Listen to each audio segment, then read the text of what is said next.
Basin Management. Start over. We'll call the Los Osos Groundwater Basin Management Committee July 16, 2025 meeting to order. Start with a roll call. Director Cesena.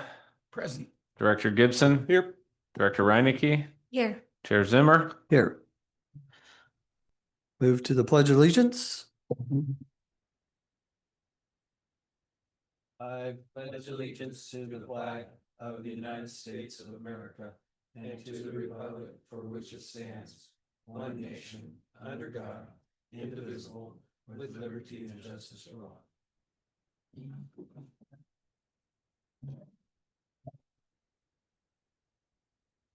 Moving to item 4, board member comments. Do we have any board member comments? I do have one comment, Chair Zimmer. So I just want to bring up the issue. I mean, I sincerely hope that Spencer's doing okay and he's going to be available soon, but I'm wondering if this doesn't highlight an issue with maybe some needed redundancy in staff or people who can communicate information about the transient model to the board. And that's my comment. That's it. Okay. I think I can report. I had a conversation with Spencer earlier this week, and he is making a good recovery. He anticipates being back at work here shortly, and so I'm obviously very relieved. Here's about his recovery, and I think should be available to provide additional information on the transient model at an upcoming BMC meeting. Just in response to that piece of it. Do you think that would be like next meeting or I know you don't know and it's hard to tell. I can't speak to that. My understanding, I think he's back at work more fully next week, so I can have better understanding about that in a couple of weeks. Yeah. And I hate to put more pressure on him, but I think the point that Beth is bringing up is valid, that, it just really makes us realize, like, if something like this does happen at such a critical time, I think all of us were overdue in waiting for the information and to come before us. So having that ability, I would like for us to think about a backup plan just in case, if it extends more than, let's say, 2 meetings, we need to have something in place because we just can't keep waiting is kind of my thought. No, we need to get the sustainable yield Yeah. agendized. That's the other part of it, is we have a sustainable yield that we're going to have to work on too. Good point. Yeah, so I'll get more information. I do know that other staff, Aquifer geologist, is getting up to speed on the model and getting trained on how to run it, to run certain supplemental supply water alternative scenarios. So, I think maybe that's an internal initiative that's being worked on as well. But yeah, I'll have more information to the board and staff, in the next couple of weeks. Okay, sounds good. Thank you. I have one comment. We talk about conservation. Just wanted to announce, like, Golden State has the Flume device, a pretty good rebate right now. You can get the Flume device delivered to your residence for $5. That includes the shipping and the device that's usually costs about $250. So any of Golden State customers that want to take advantage of that, I'd highly recommend. It is for a limited time, so it only goes until July 27th. So it's a pretty good offer from Flume. I got mine this week. Did you? Yeah. Good. All right. Good to hear that. Mr. Chairman, from my standpoint, would only add that yesterday afternoon, the Board of Supervisors did update their policies as regards the distribution of excess surplus water that we have, or actually policies regarding the total of the contracted amount of state water. And I think that's going to be very useful to our efforts here, as I know we have in the Executive Director's report a bit of conversation about the potential of the intertie there. And I will say that the basis of the rationale of updating these policies is to use state water as a supplemental source, not an everyday expectation. And that aligns very nicely with what the CSD has in mind. And so I think as we see the full implementation of the consequences of these policies over the next couple of years, I think we got some real opportunities here. Yeah. Good. Yeah, I think both the county's approval and then the district's approval for the planning aspect are significant steps in bringing additional water into the basin. So I'd like to acknowledge that also. Okay, no further comments. Take public comment on board comments. If you have a public comment and you're online, please raise your hand. And if you're in the boardroom, please come up to the podium. And it looks like we do not have any public comment in the boardroom and none online, so we can take it back to the board. Okay, thank you. With that, we'll move to item 5, action item. So we're bringing an action item earlier than we normally do on our agenda. We have a request from for a letter of support for the connection at Cabrillo Estates. And so we are presenting that now. I don't know if Cabrillo Estates wants to make a comment towards this. You're welcome to do that. But we do have a letter in our agenda packet that is circulated in the agenda. Sure, I'd be happy to make a comment about Sure. that. Excuse me, my name is Deborah Howe, and I live in Cabrillo Estates. And the community of Cabrillo Estates has been self-educating themselves regarding the lamp. It's been over a year that we started really looking at the implications of lamp for that community up there. And we've done a lot of research. We put together pros and cons. We've had 2 town halls, and we are now preparing a survey that will go out on Friday. This is a straw poll that the county requested the community do to see if there is a majority support for connecting to the sewer.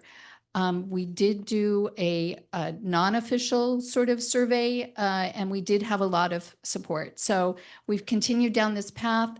We're looking for support from the BMC because obviously this is something that you feel is important, as well as, we feel it's important. So I'm happy to answer questions if you have any. Okay, thank you. I don't think I have any questions, but we'll bring it back to the board for. Sure, let's go ahead and do that. We'll continue with public comment. Good idea. You have public comment and you're in the boardroom, please come to the podium. And if you're online, please raise your hand. We'll take public comment in the boardroom first.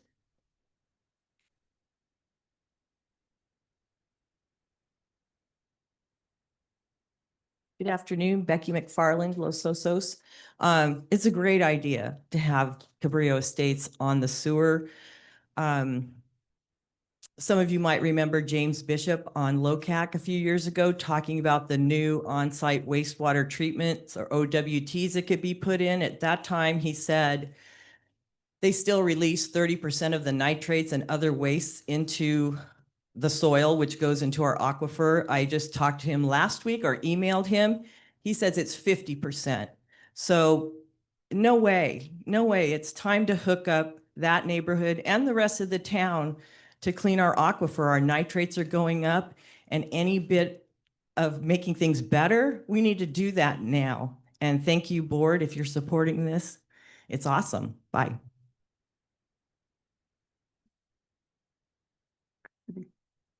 Okay, there's no further public comment in the boardroom, so we'll take public comment online. Jeff Edwards, all you have to do is unmute yourself. Thank you. Good afternoon. My name is Jeff Edwards, and while I believe this is a laudable effort, I think there are some important considerations in this matter. First of all, in the letter, it references 90 acre-feet of flows ostensibly to the wastewater facility. by my calculations, that is substantially over what would actually be produced. Remember that this doesn't include any outdoor use, doesn't include water consumed or water lost. And if you look at a net per capita water consumption based on 250 dwelling units in Cabrillo Estates, I come up with 1/3 of that, maybe 30 acre feet per year. So I think that's worth analyzing. Secondly, when the sewer project and the collection system was designed, they have a conveyance capacity for that system. And since Cabrillo Estates was not included in that original calculation, it's unclear to me if there is sufficient capacity in the system to carry those flows, even though they're fairly small. This it's important in that it would be inequitable to displace any other dedicated capacity in that system from somebody that's already paying for it. And then lastly, the cost of this, I think, has been grossly understated from what I've seen. The cost to Cabrillo Estates property owners will not only include the physical construction of the collection system within their subdivision and hooking their individual homes up, but they have conveyance capacity, trunk capacity, treatment and disposal capacity to pay into the system.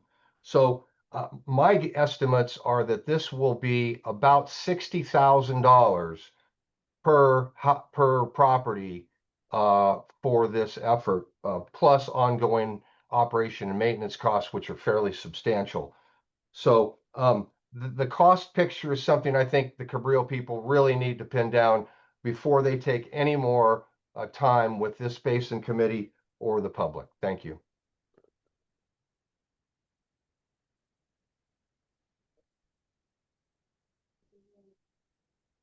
There's no further public, no, that's just, okay, yeah, there's no further public comment in the boardroom or online. Thank you. No, that's just, yeah.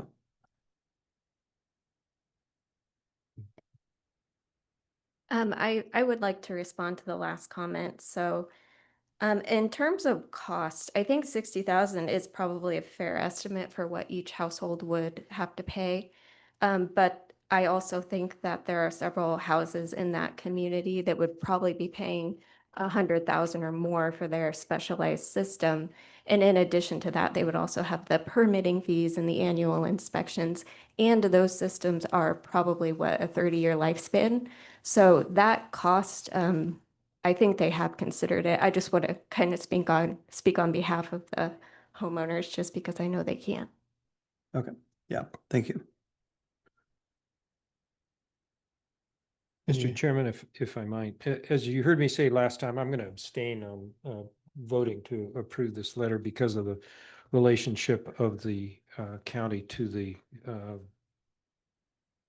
parcels that might be connected after a variety of decisions might or might not get made.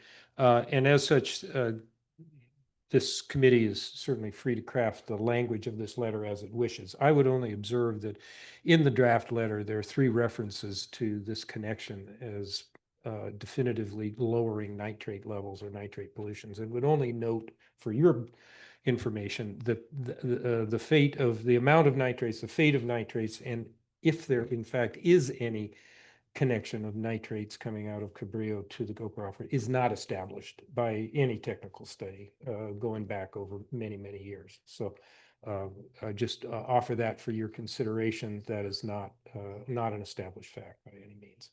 Okay. Yep. Sounds good.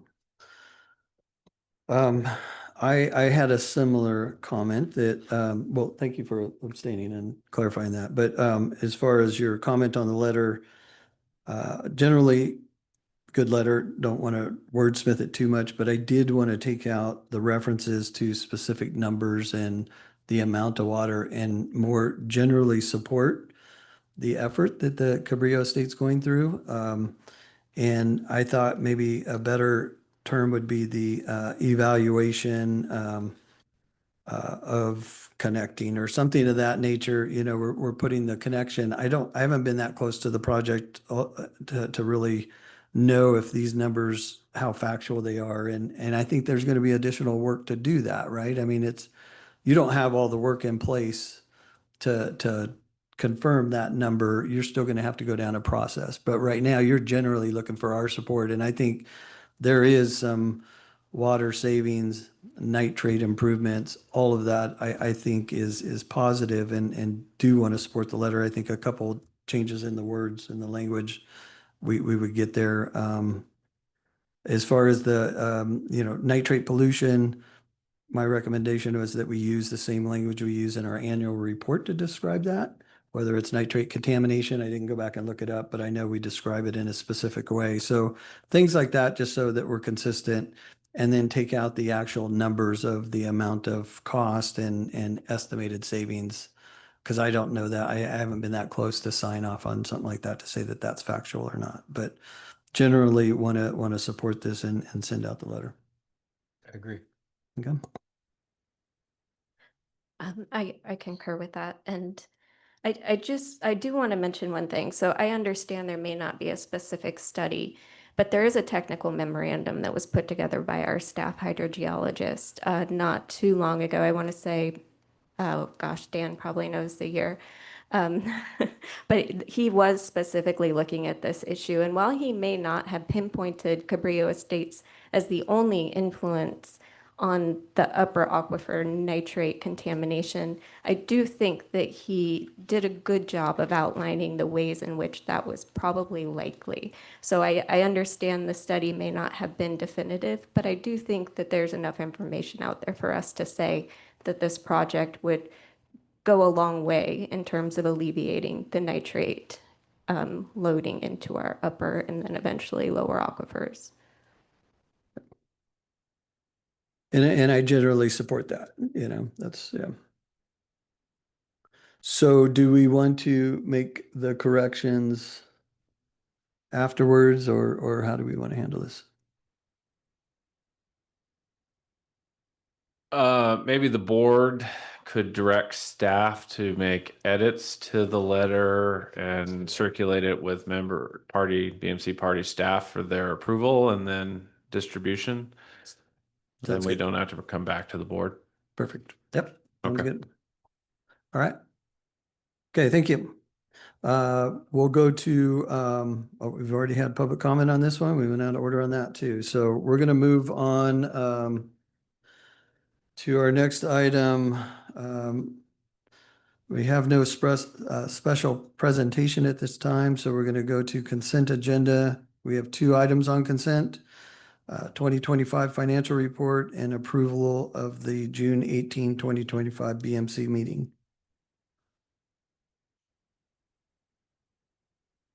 Yeah, so a little bit more of an exciting consent agenda this month than normal. It is the standard items, which are financial reports and meeting minutes. But we did want to call out there are some specific recommendations with respect to the financial reports that we wanted to and need the BMC's approval on. And those are really have to do with budget authorizations.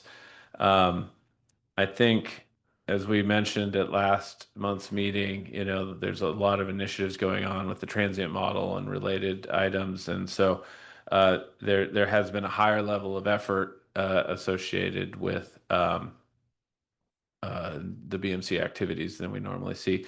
But the first one really is just a budget authorization issue. The peer review hydrogeologist is within their budget for the project, but they're over their allocated budget for this calendar year.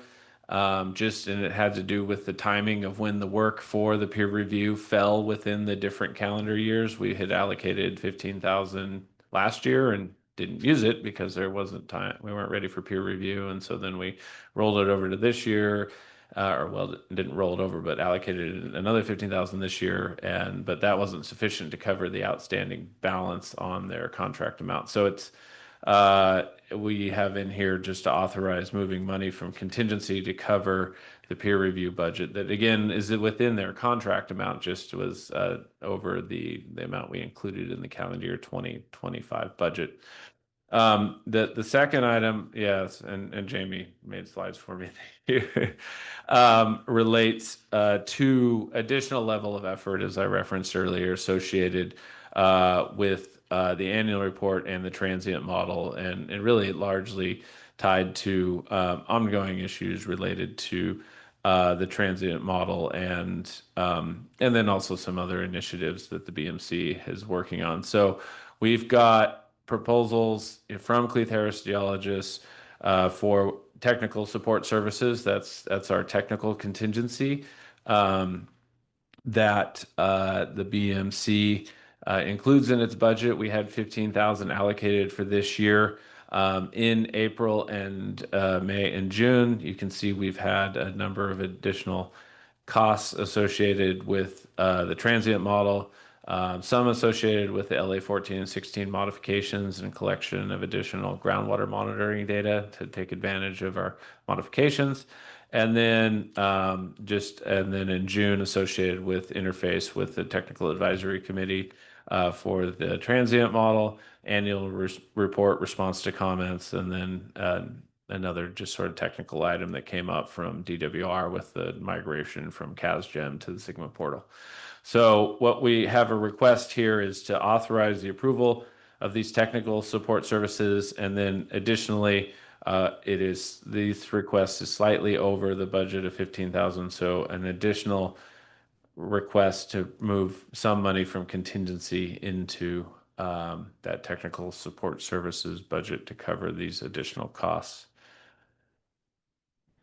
And I would just add that, you know, the BMC as a whole has additional funding with the rollover of unspent funds from last year. We rolled over approximately $76,000. So there is funding available for these contingency requests. Although thank you, Mr. Chairman, the budget memo here indicates the contingencies are at this point listed at 16,000 and some. Yes, sorry, and I should have mentioned that. Yeah, we do have contingencies built into this year's budget that would cover, I think, both of the requests. Yeah. Yeah. So actually, we don't even need to move into our rollover. We have rollover funds that are still in the bank for us, unencumbered at this point. Correct. Okay, thank you. Yeah.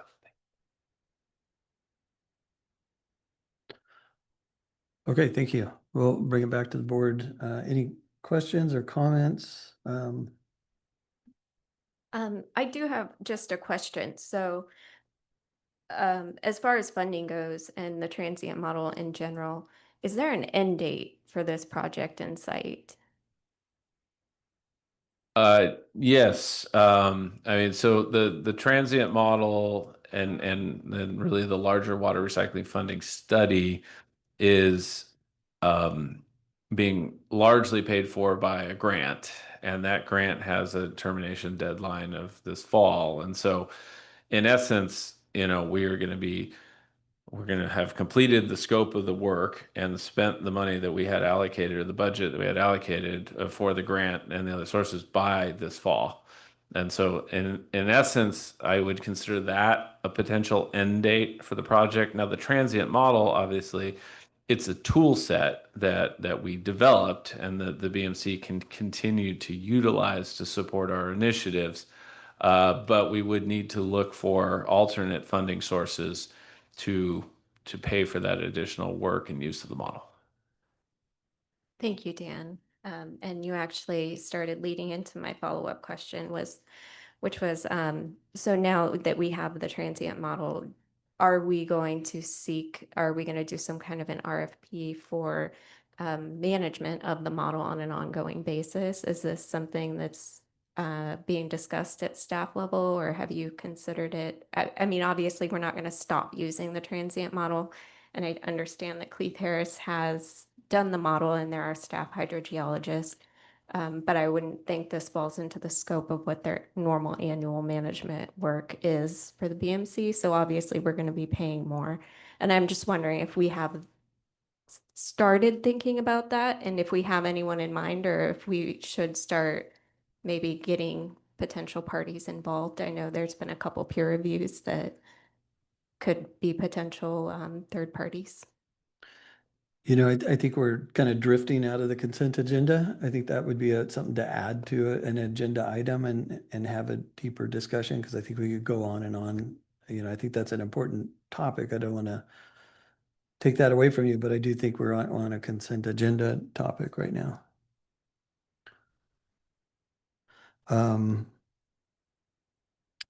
Yeah, so, you know, one of my comments on that funding, are you suggesting to take it solely from our consent agenda at this time, not dive into our reserves, right? Or are you talking about taking some? Yeah, yeah, taking it from contingency. Okay, yeah.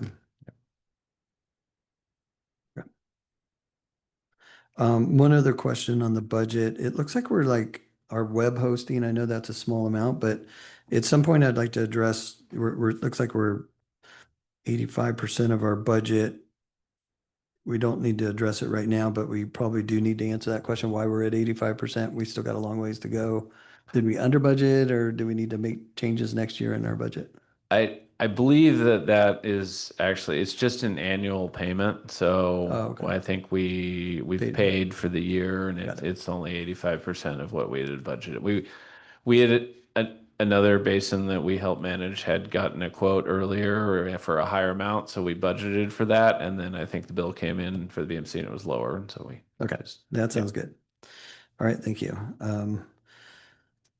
And then just Beth's question, I do want to address that at some time. I think we've kind of commented on that at some point, so we'll make an agenda item for that at some point. Yeah, so just to clarify, so future agenda item about use of the transient model and, you know, and funding and consultant support, you know, upon completion of the water recycling funding study. Yeah, maybe include a section of that in your executive directors might be a good spot for that to start that conversation, and then we can expand on that. Yeah, we can provide updates there. Okay, sounds good. Okay, comments. How about we go to public comment? If you have a public comment and you're in the boardroom, please come up to the podium. And if you're online, please raise your hand. We will take public comment in the boardroom first. It looks like there's no public comment in the boardroom or online. So we can take it back to the board. I'll move approval of consent. I'll second that. All in favor? Aye. Any opposed? Okay, motion passes. Okay. Okay, we're going to move on to item 8, public comments for items not appearing on the agenda.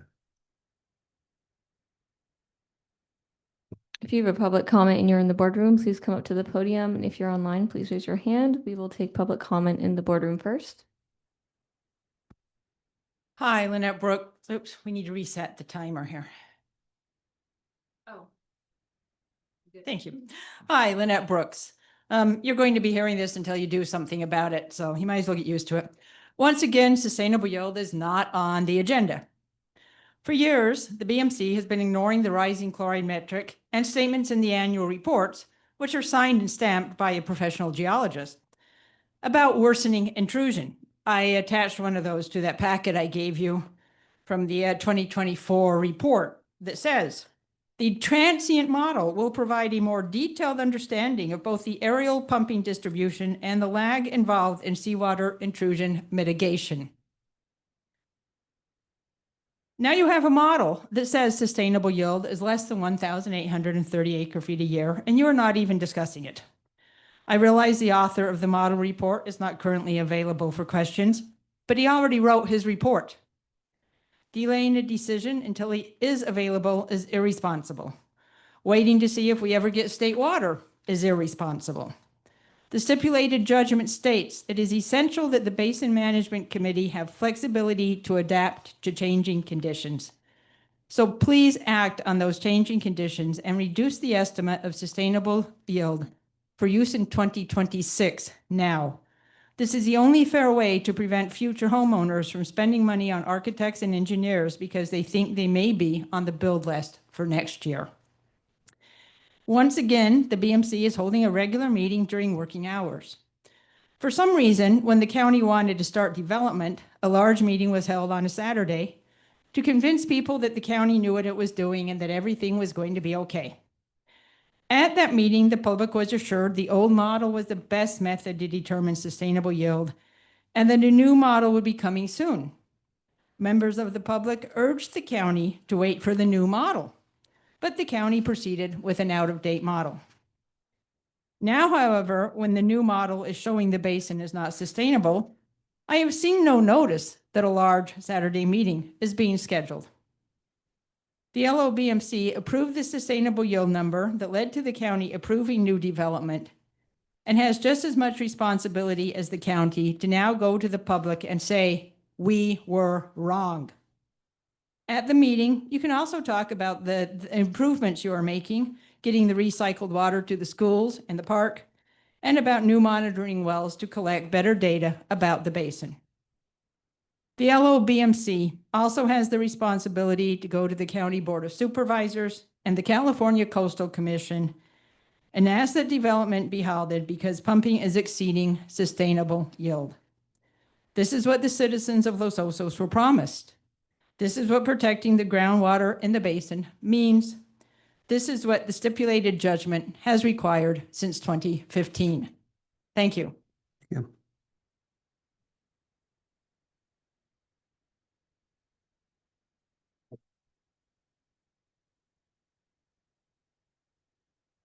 Becky McFarland. I'd like to see another Saturday meeting so people can come. And if we do have a Saturday meeting, could we have a time for questions that's not 2.5 hours after it starts when everybody has left? That's what happened last time, and that's kind of sad. And as someone who likes to repeat things too, like Lynette, who won't stop talking about this, her item is, we need to discuss guest houses.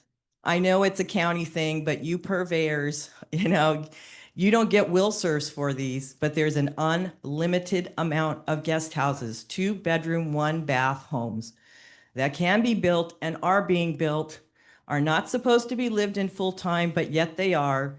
And I'll keep saying too, I think it's rotten that neighbors have to think on their neighbors to, on this. I mean, I know a neighbor down the street doing it. I don't want to think on them. Our sons grew up together. So it really just needs to be stopped. Again, I don't know where we're at with ADUs. Those are going to be counted in the 1% growth. Guest houses are not counted in the growth, and they don't have to retrofit to build.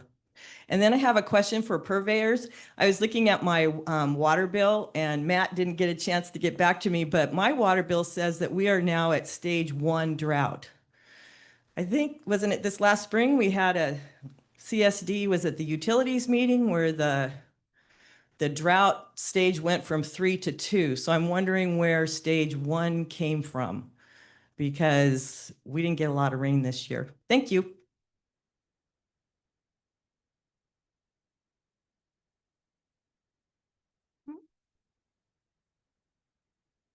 Good afternoon, Patrick McGibney with the Los Osos Sustainability Group. I was expecting this month's agenda would continue the discussion from last month's disclosure of the transient model's prediction that pumping at only 1,800 acre-feet yearly is overpumping our only water supply and increasing seawater intrusion, and therefore our basin was not sustainable. But I don't see anything on the agenda to address this, so I will. You can imagine what pumping at 80% of our estimated sustainable safe yield would be doing to our basin if extracting at only 1,800 acre-feet is overdrafting the basin. The stipulated judgment directs you to establish a sustainable safe yield at the beginning of each year based on the conservation implemented and the basin model. The problem is you've never implemented a conservation plan for the community, which is what the basin plan directed you to do, and one with enforceable mechanisms. And the basin model is now saying that our basin is being overdrafted and seawater intrusion is progressing. Even though the stipulated judgment requires you to establish a sustainable yield at the start of the year, the basin can't wait 3 more months for you to do so. We need an actual sustainable yield now, and one that can't be built around estimates. That will require all metering of wells, which is something only the county can require. But there are 3 of the water purveyors here. The county doesn't have a drop of water, though 40 to 50% of the basin extraction comes from the county's clients, the ag and the private well users. Remind the county that the basin plan requires accurate extraction data, not based on estimates. Where is their contribution to saving our water basin we all depend on, either through accurate monitoring of wells or helping financially, like helping with the cost of the pipeline design that the CSD is paying for? What about if all users pay for it? Let's have some equity here. You must act now and consider doing this. 1, create a community-wide conservation program that must be enforceable. 2, stop all construction requiring additional water use. Stop issuing will serve letters and tell the county you don't support more growth at this time. Stop pumping so much and change or charge overliers a water fee. The county must require upgrades to the most water efficient irrigation systems for ag users. Readjust your water pool equity. This may require court approval. And 5, approve a joint powers agreement that the basin plan calls for. You must all work together equitably to save our basin. The county has overdrafted our basin for over 40 years, and the BMC has allowed that to continue for the last decade. Each day is more damaging to our basin. Time is of the essence, and no time to argue or debate now. Start your plan of action. Thank you.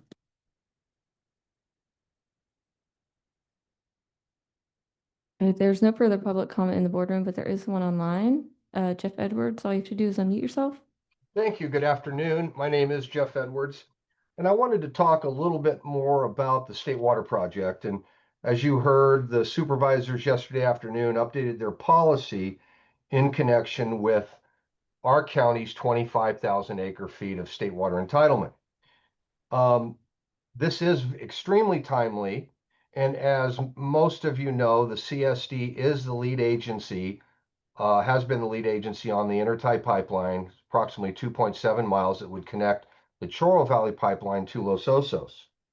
Of note, at the Board of Supervisors meeting yesterday was a discussion of Shandon. Shandon has subscribed to 100 acre feet of state water. However, they are paying for it, but don't use any of it. Moreover, they paid a substantial amount of money, approximately $500,000, towards the turnout that they were intending to use for state water. So the interesting part here is that the pipeline is fairly easy in the scheme of things. It's just a matter of money. Getting water to put in the pipe is another situation, and that's where Shandon comes in. I think it's imperative that we as a community become subcontractors for state water.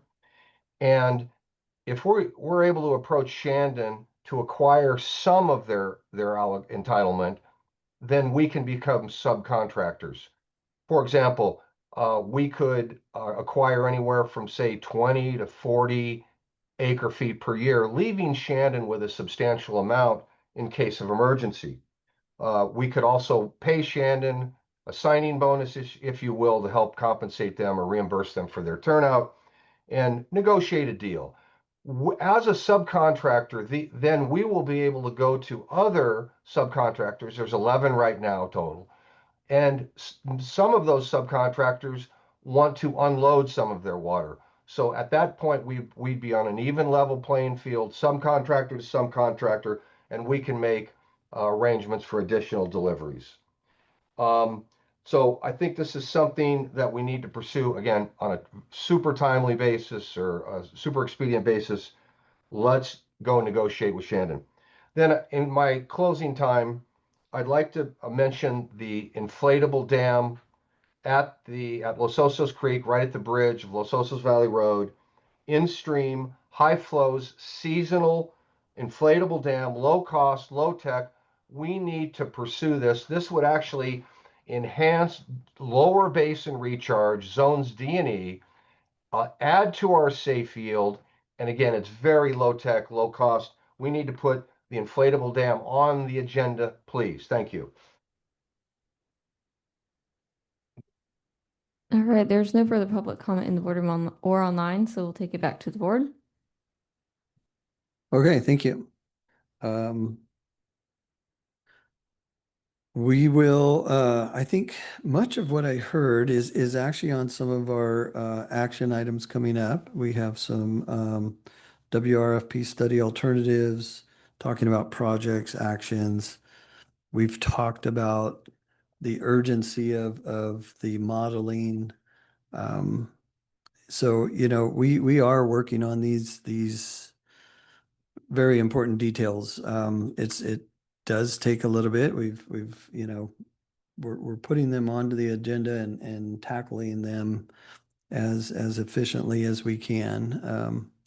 So I don't know if there's additional comments that you picked up on, Dan, that you wanted to make or not, but I think some of what I heard here, we're going to talk about. We got a couple things to talk about in our monitoring report and our supply alternative analysis.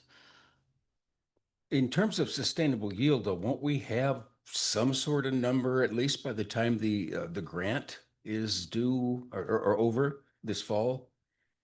September, October, wouldn't that wrap up? When that wraps up, we would expect to have that number? I believe so. The stipulated judgment requires the BMC to adopt a sustainable yield every year, you know, and so which we have done since updating it in 2021. So yes, our typical schedule for adopting sustainable yield is sometime in the fall to bring a presentation on from staff on a recommendation for a sustainable yield, and then adopt that before the end of the calendar year for use in the subsequent calendar year. So yes, that is the schedule, and the intent is to utilize the transient model to calculate a sustainable yield for the basin this year. Yeah, and just, I mean, even regarding the update to the sustainable yield and tying that to the growth, I mean, we still have the growth initiative that is based on a 5-year average. So, I mean, that's not going to halt anything that's in place now. And so that's a decision point, right? I mean, do we weigh in on that now or let the process is developed, it's there. We'll have to evaluate that and see what does that look like. Yeah, I guess I just get concerned when I see real estate signs still popping up on the west side of 3rd Street this past week, that kind of thing. It seems like there's a disconnect between information. Some people haven't read the newspaper, apparently, even. Yeah. That just troubles me. One thing that we heard a bunch about, and it gets back to a point that Beth raised last month, and then again in an email last week, is the equity issue. And I don't know how we really address that without some kind of a basin-wide assessment. And that would involve a much more complicated structure, but it does seem like the only totally fair way. And I know the county does represent those interests, but it seems like that money comes probably from general fund, not an assessment from those people. So we're all paying that. But while we're on the equity thing, I guess it's fresh in my mind since our board just moved the contract to design the inner tie over to South Bay along South Bay Boulevard, with the hopes that we can negotiate with the other water companies about sharing that cost. But I also think that the county should be involved, because 50% of the water used in the basin is by people under their jurisdiction. And so I guess this is just a heads up that I expect that to be part of our conversation coming from the CSD. Yeah.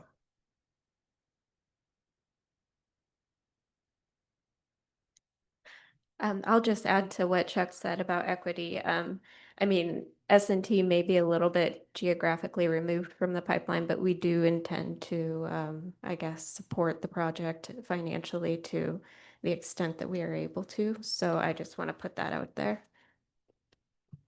Yeah, and that's likewise for Golden State, but I think Chuck's question is the other remaining, any pumper from the basin is going to benefit from Absolutely. any water we bring Absolutely. in. So Yeah. we are going to have to address that and talk about what is the equitable.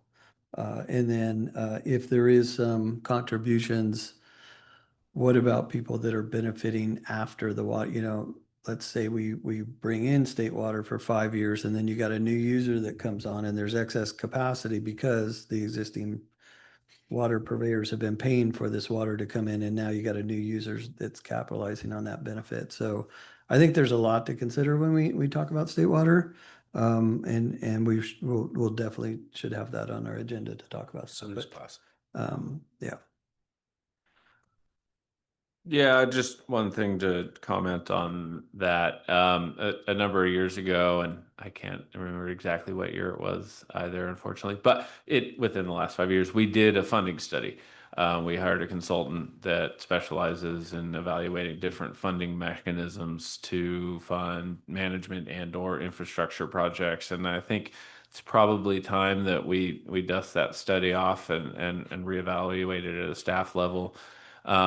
There are a number of, basins struggling with this issue right now throughout the state. Now, many of them are what we call SGMA or Sustainable Groundwater Management Act basins, and they have certain authorities granted to them through that legislation. But nonetheless, we should revisit the options. And so I can commit to doing that at a staff level and, revisiting that with the board at a future date.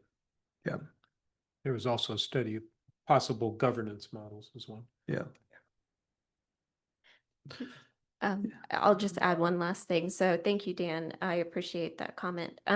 So I'm wondering if this topic may not merit some sort of workshop, like a specified meeting to kind of hash out our options with maybe some potential, maybe invite some people from other basins that have this system in place or something like that, so we can really have a conversation and have people involved, the real stakeholders that may have concerns where questions can be asked and we can kind of see.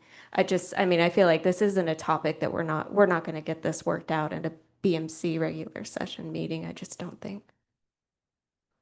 Yeah, I'm sure in the future, I see that, we'd have to develop what that meeting would be like, but I think definitely having a meeting and discussing the details and inviting the public to have their input on it seems positive.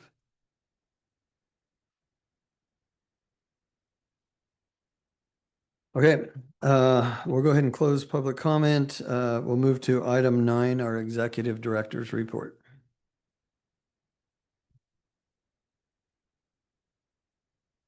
Yes, so try to keep this brief. Not a lot of updates to the executive director's report from our last meeting a month ago. We've got an item on the agenda to talk about the water recycling funding study grant and a presentation on the engineering components of that study. You will notice in the executive director's report there are the schedule deadlines. So that was a question that came up earlier about when will this project end? Work completion date is November 15th, 2025. And then we just, sorry, technical difficulties here. Just hitting the items where we have highlighted sections, meaning that there's updates from the last meeting. We really don't have a lot other than the water resiliency intertie project update that was referenced earlier. I think the primary update here is that at the Los Osos CSD's July 10th, 2025 board meeting, the CSD board approved the release of a request for proposals for design services for the water resiliency intertie project and authorized the general manager to execute an agreement with the most qualified firm within 20% of the engineering design estimate. So that's already been referenced at this meeting, but represents a significant milestone for that project and that water supply alternative. And Yeah, I believe that concludes my executive director's report unless we have questions from the board.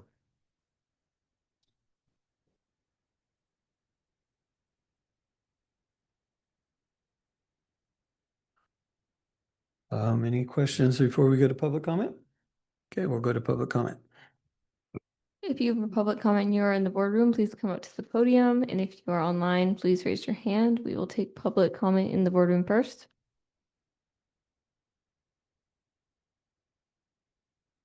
Hi, Lynette Brooks. A few items in the report appear to be overstated in the director's report. First, the deadline for the completion of the model was extended by the State Water Resources Board to incorporate data from the AEM survey into the model.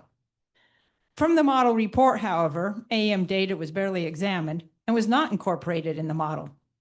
The only mention in the model report is that AEM data shows salinity under Morro Bay estuary, and so does the model. Wow, imagine that, salt under the bay. Nothing is discussed about if the AEM data support the geologic definition of the aquifers. Second, the director's report states the transient model, construction calibration, TM, and baseline scenario results were brought to the BMC at the regularly scheduled June 18th meeting. This is technically true, but one member of this committee kept trying to prevent any discussion about the model. So the public has limited information about how the BMC plans to use the results of the model. It was not really presented, in other words. I am glad you are finally getting the schools in the playing fields hooked up to the recycled wastewater, even if it is 9 years after the timeline shown in the Basin Plan. I am curious, however, why the Los Osos Memorial Park has not been connected, especially since the cost would be minimal given the proximity to the treatment plant. The most important part of the director's report, however, is the section about the Water Resiliency Intertie, where it is stated, recent findings from the Basin Management Committee, including results of the baseline scenario from the newly developed transient groundwater model, underscore the urgency of improving water supply sustainability. LOCSD is confident that the new model is correct, and they are committing up to $756,000 for the design services for the Intertie project. It is time for the other directors to also agree that the current pumping is not sustainable. Thank you.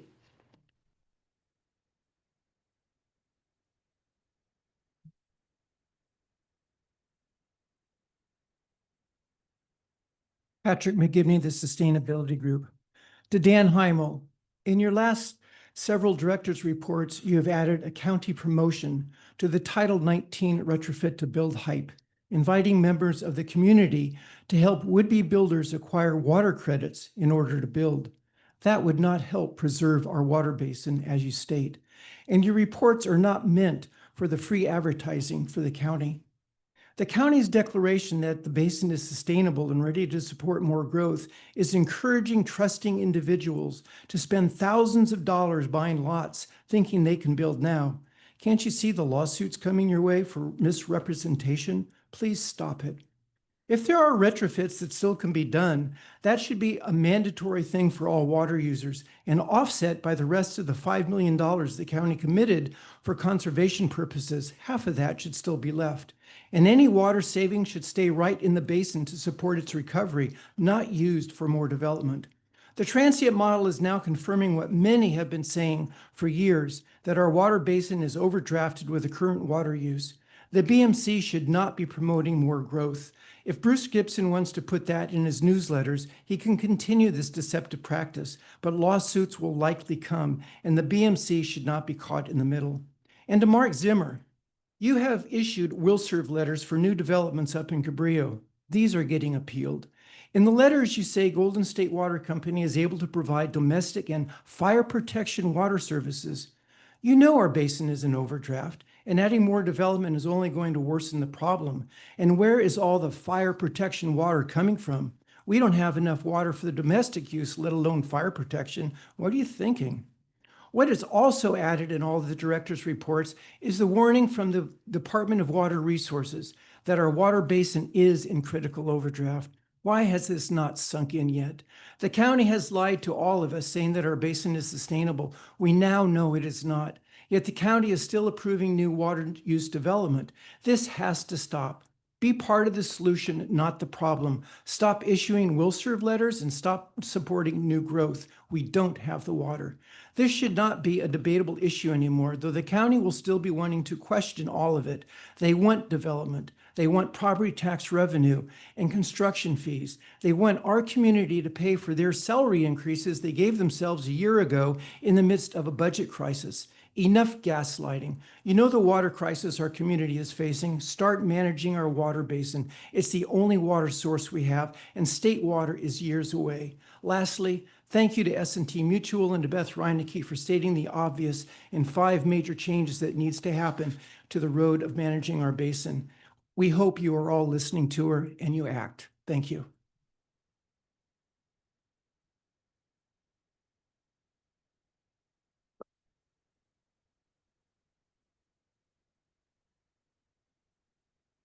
Becky McFarland. I agree with what has been said here. It's pretty depressing. I was hoping maybe the transient model would say better things, because we'd like to see our neighbors get to build on the lots they've been waiting to build on. But we're concerned. This is our only source of water, and even with the few hundred acre feet we might get someday from state water, it's not enough. The seawater intrusion is coming in. All of the metrics they're not good. They're not meeting the minimum, and that was just for the existing population. I'd still like to hear more about the AEM. I had asked last time if something could be put together for us regular folks. I know some people are geologists and hydrogeologists and things, but for us regular folks, we'd like to know. That was a very interesting scientific study with the thing flying around, trying to see what our water levels were. We'd like to know. And then also my question was not answered. What's up with the drought stage? Is every water purveyor putting out their own stage of drought? Because last I heard it was stage 2. Today on my water bill, I see it's stage 1. Thank you.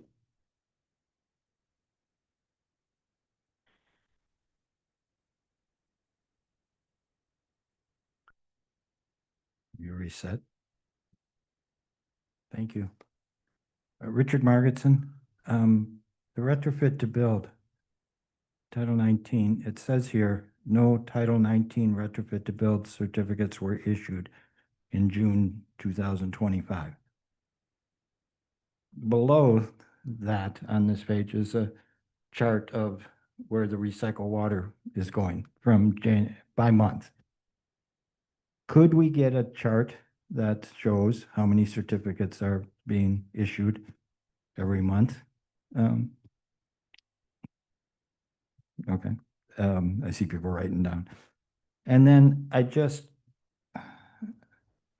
been beating this dead horse for a long time, but on the chart on wastewater and recycled water flows, acre feet per acre feet, ag users from January through May have used 0.8 of an acre.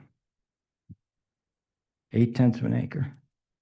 I'd like to see the cost benefit analysis of what it costs to run those lines, what we're receiving, what the wastewater project is receiving back for that water, because Los Osos is paying for all of that on their property tax bill. And what the estimate is for how many acre feet are going to go to ag users this year. I guarantee you it's an upside down equation financially. Thank you.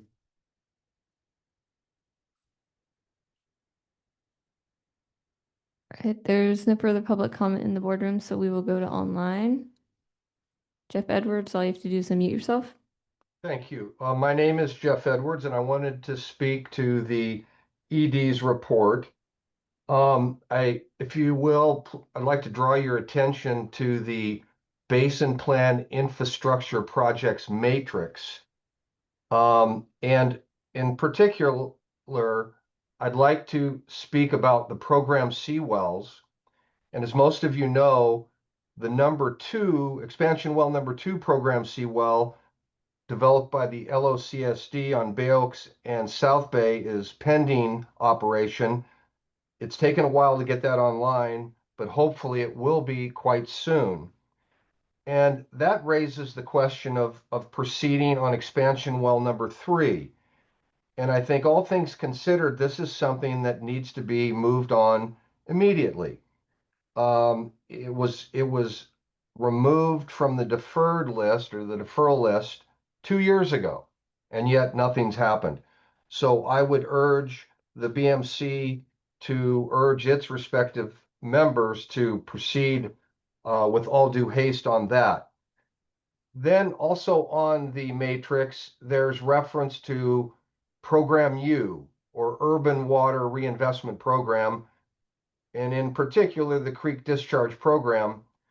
That's on hold, and I'd like to harken back to comments I made earlier about the inflatable dam on Los Osos Creek. And I think that is really a stormwater capture project, and it seems to me to be the lowest bar in terms of regulatory approvals. The idea of capturing urban runoff and putting it in the creek, I don't think that's going to work, nor do I think right now taking treated wastewater and putting it in the creek is going to work. But damming the creek and allowing existing stormwater flows to back up and recharge our lower basin, again, is low tech, low cost, and should be a low regulatory bar. It's imperative that we move along with these various projects all at one time. And the executive director said he was going to do that. Frankly, we haven't been doing it. We need to pick up the pace. We need to move multiple projects along simultaneously. And the reference to the JPA and a tax, I would not waste a minute on that effort. And I'm directing or encouraging the board to direct the ED not to spend any more time. If anybody hasn't noticed, we have some taxes coming in Los Osos. We have a fire tax that's coming. We have a Parks and Rec tax. We need to figure out how to pay for state water. We don't need any other taxes. So I would strike that from the list of projects. Thank you very much. There's no further public comment in the boardroom or online, so we'll take it back to the board. Okay, thank you. Bring it back to the board. Typically, we comment on a few of these items. I think we're hearing very similar items time again. I don't know if something captured your attention, Dan, that you wanted to respond to on the executive director's report. And there were a couple of questions about the AEM survey, and one incorporation into the model. Part of the reason for extending the schedule was to allow incorporation. I think, and Clete Harris, geologist, better suited to speak to this, but I think there was limited information that was able to be incorporated just because of some data quality and interference issues. But we did want to take the time to see if there was quality data that we could incorporate. And so that was part of the schedule.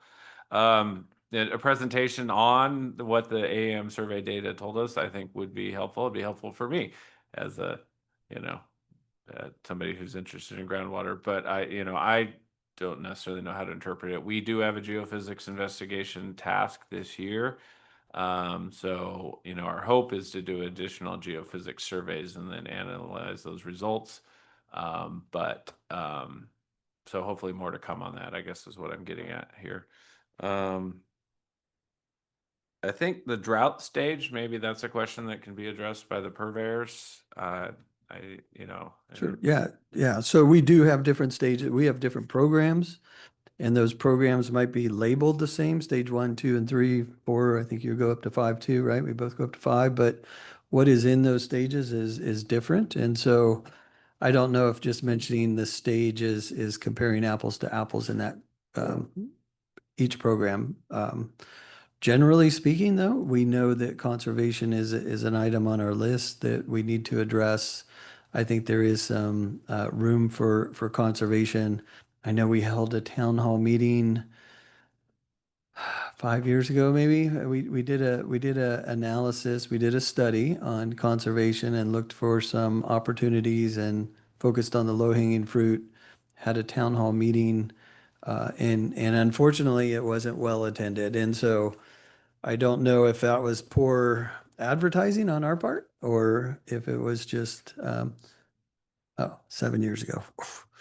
Um, but I know that those opportunities are there. I think we all realize that. And so maybe now is the time we ramp that up. I think still it is something that conservation is, we talk about these projects and much of what's being talked about are good, significant projects, but they require millions of dollars of funding, and conservation doesn't do that. I think it's something that we could capture and move on fairly quickly. But regarding the stages, they are different programs. The stages are different.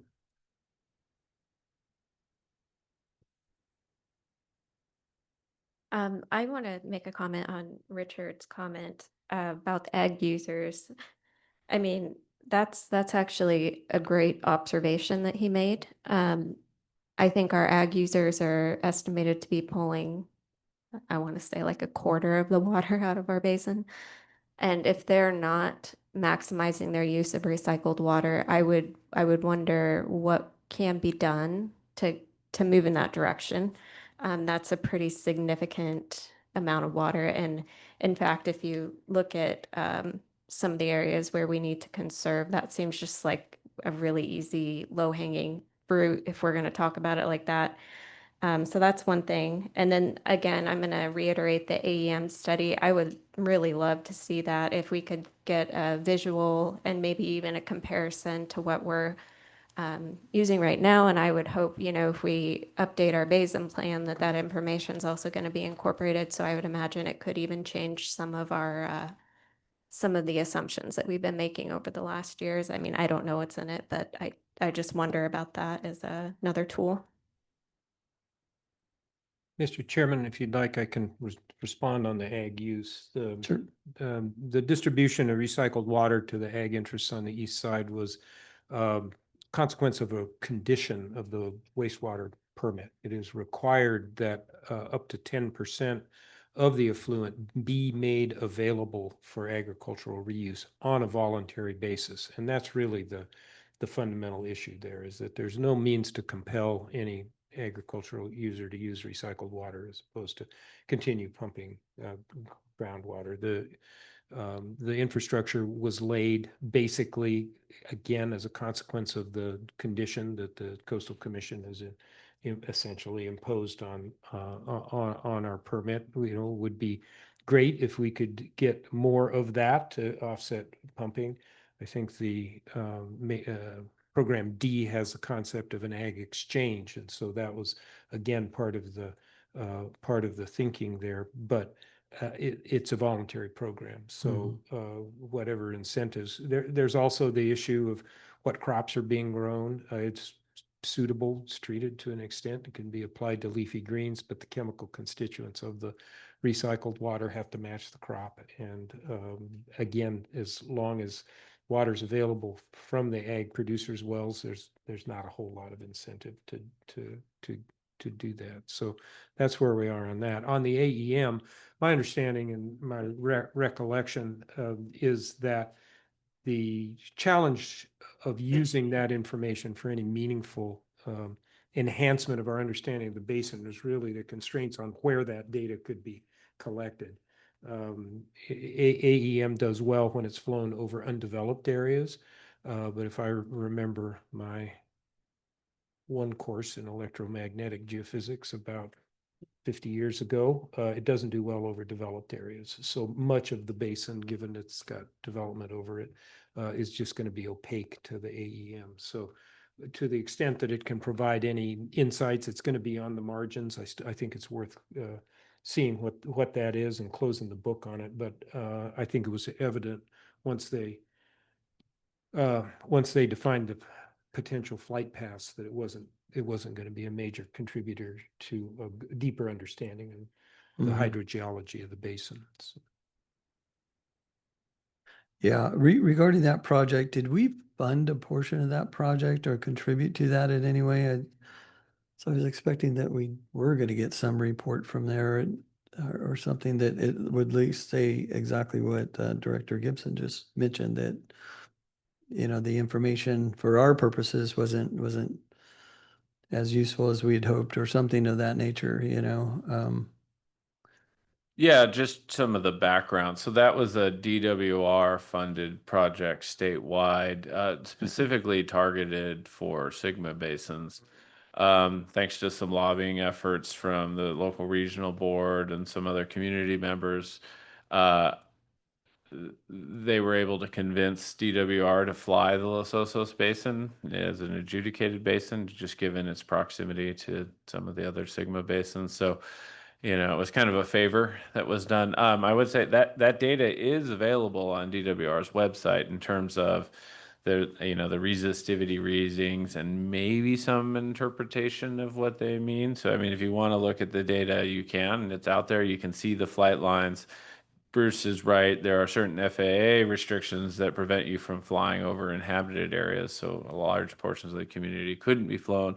And then there are certain interferences with metal structures, pipelines that then degrade the data when you fly close to, you know, developed areas. And so there, I think there was sort of limited flight lines that were able to collect data that of benefit. But again, I'm not the expert here, so, you know, yeah, I agree. We should get somebody to look at it that understands it and bring some information back to the BMC, you know, and some sort of report, or, you know, just to tell us what they could or couldn't learn through that exercise. But if there's a cost to that, you know, and the initial assessment is it's not going to be very valuable, then might not be worth spending the money to have that evaluated.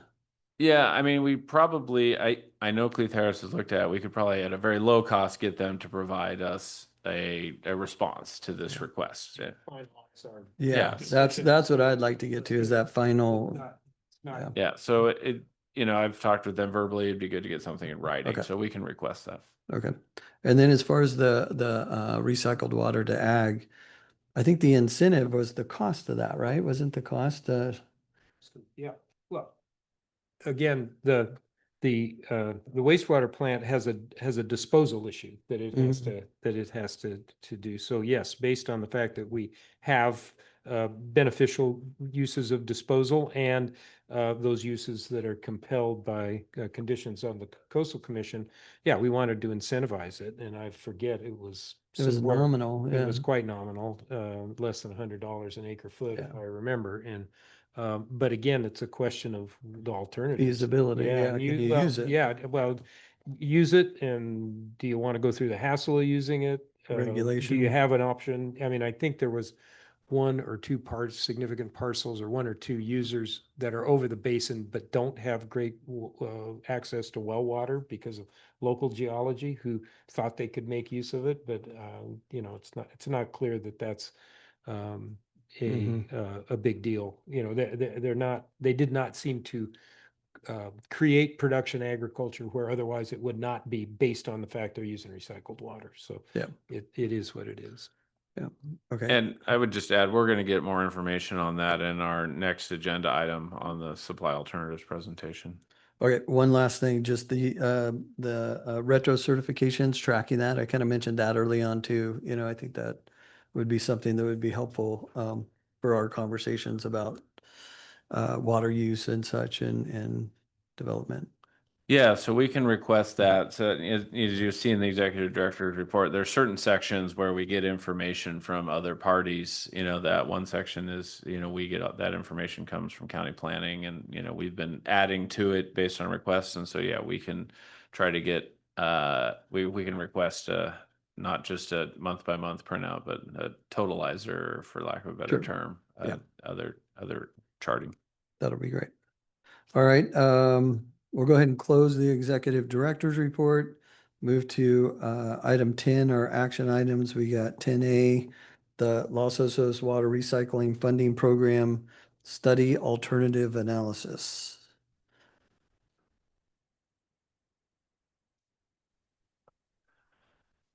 Thank you, Chair Zimmer. So yeah, today we have a presentation on the water recycling funding study supply alternatives analysis. There's a little bit of background in your agenda packet in our staff report. But, you know, and I've talked about this before, it's the water recycling funding study really includes two primary components. There's the transient model that grant and contributions to that project help fund.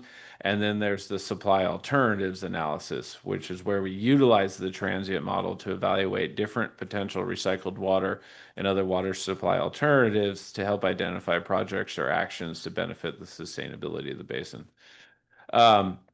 So presenting today on the supply alternatives analysis is Rob Morrow with Water Systems Consulting. They are Water Systems Consulting, or WSC, is a subcontractor to Cleith Harris Geologists.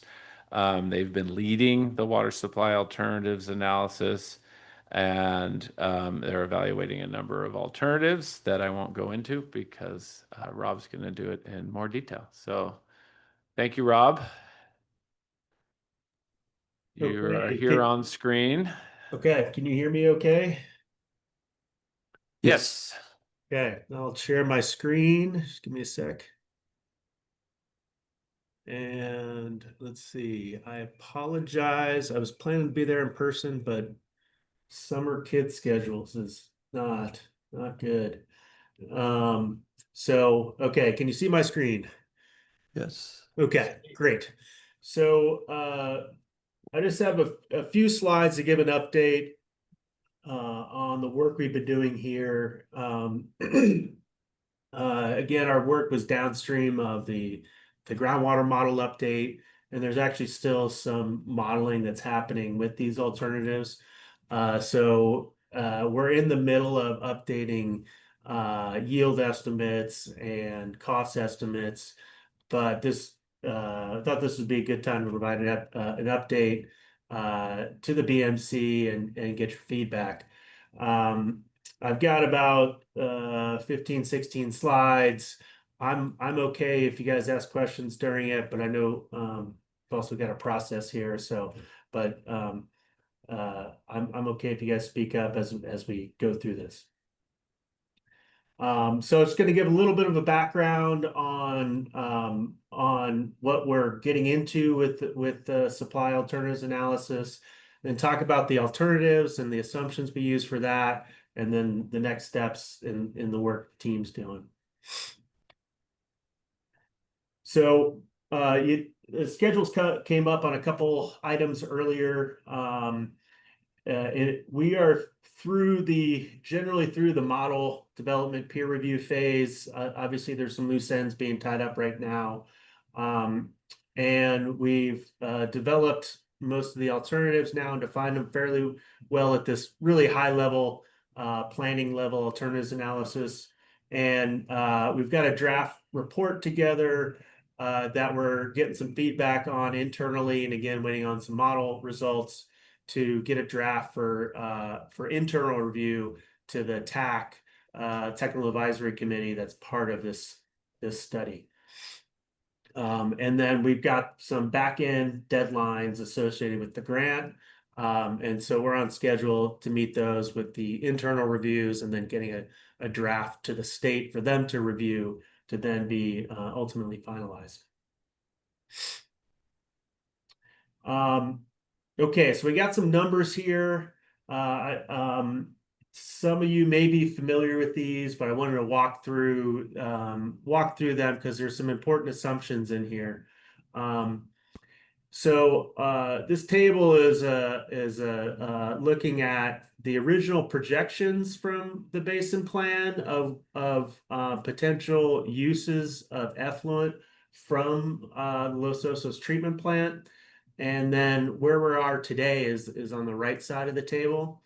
And what's clear from the original 2015 projections is water use is substantially lower than it was projected to be just 10 years ago.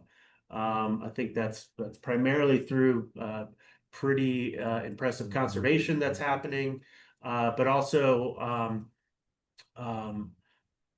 less use across the board. And so I think an important thing to remember when we go back to the Basin plan is it was really focused on, we're going to have all this water coming out of the treatment plant. Where can we put it most beneficially? But also there's just a discharge management issue. And so that's one of the reasons the ag reuse number is so large compared to where it is today. So, originally we're looking at 7, and I should mention these values are in acre feet per year. I apologize, it's not on the table. But originally looking at 780 acre feet per year coming out of the treatment plant to increasing to 1,120 acre feet per year. But what we're actually looking at the last few years is 550, 560 acre feet per year. And the bulk of that has been going to the leach fields. And what we're doing as far as the study goes is the schools and parks that are being connected now and have been connected recently as part of a baseline going forward. We're assuming those have been connected and they're part of the basically the status quo of which adds up to 105 acre feet per year of reuse. So that's 66 acre feet at the Sea Pines golf courses, which is their average the last few years. It's increasing the urban reuse to 36, and it's continuing the ag reuse average of about 3 acre feet per year. Construction water would still continue, but it's relatively insubstantial. So we're just having it at 0 for now. And a consequence of that is you're looking at about 450 acre feet per year continuing to go to the leach fields which is within its existing capacity. Now, for recycled water, what we want to look at is how much water may be available for reuse to help provide new supplies for the basin. So the first column here are the current conditions, which are the last 5-year average of pumping by each of the purveyors, and then the wastewater generation from that. And so roughly 1,000 acre feet of pumping from the purveyors the last 5 years, and then wastewater generation was about 560 acre feet per year. And so that's pretty typical. About half of water being used becomes wastewater, which makes it to the wastewater plant for treatment. With the planned reuse number of 105 acre feet per year, that leaves, based on the current conditions, 453 acre feet per year of water that could continue to go to the leach fields or could be used for other purposes. And what the modeling is doing is looking at, if we divert that water from the leach field and, for example, use it for irrigation at a school, does that provide benefit to the basin, increase the sustainable yield, and reduce the potential for seawater intrusion? And then we also looked at future conditions. And I'm going to have Dan talk about this in just a second. But the county planning and building put together a rough demand estimate from the planned growth in the Los Osos Basin Plan area. And then we took that number, 295 acre feet per year, applied the 52% factor, and that's showing 153 acre feet of more wastewater will be generated through build out. And when you add that together with the planned reuse of 105 acre feet per year, you're generating 606 acre feet per year. And so that starts to actually exceed the current planned, the leach field capacity on a long-term basis. And at build out, you're starting to look at the need for additional disposal needs. I wanted to point that out because this study is really focused on water supply benefits, groundwater basin benefits. But anytime you can have multiple benefits with projects, then that's a win-win for the community. And the community on the water side and wastewater side is generally the same ratepayer, so it's trying to find win-wins there. Dan, I'm gonna take a pause here with the projected growth number and the demand associated with that. Do you want to say anything to that? Yeah, thanks, Rob. Yeah, so I just want to point out this projected future water demand with growth number. This is not a policy document or a determination. This was an analysis that county planning did and provided to the BMC to support the BMC's planning efforts. And so at a very high level, I'll try to paraphrase, what the analysis included. It looked at the development potential under the currently approved community plan, and then compared that to the existing amount of development that has occurred in Los Osos, and then looked to quantify that if the undeveloped properties were to be developed, how much potential water demand that might generate. And again, this was only, the community plan is the land use document. That's the policy document. This was just a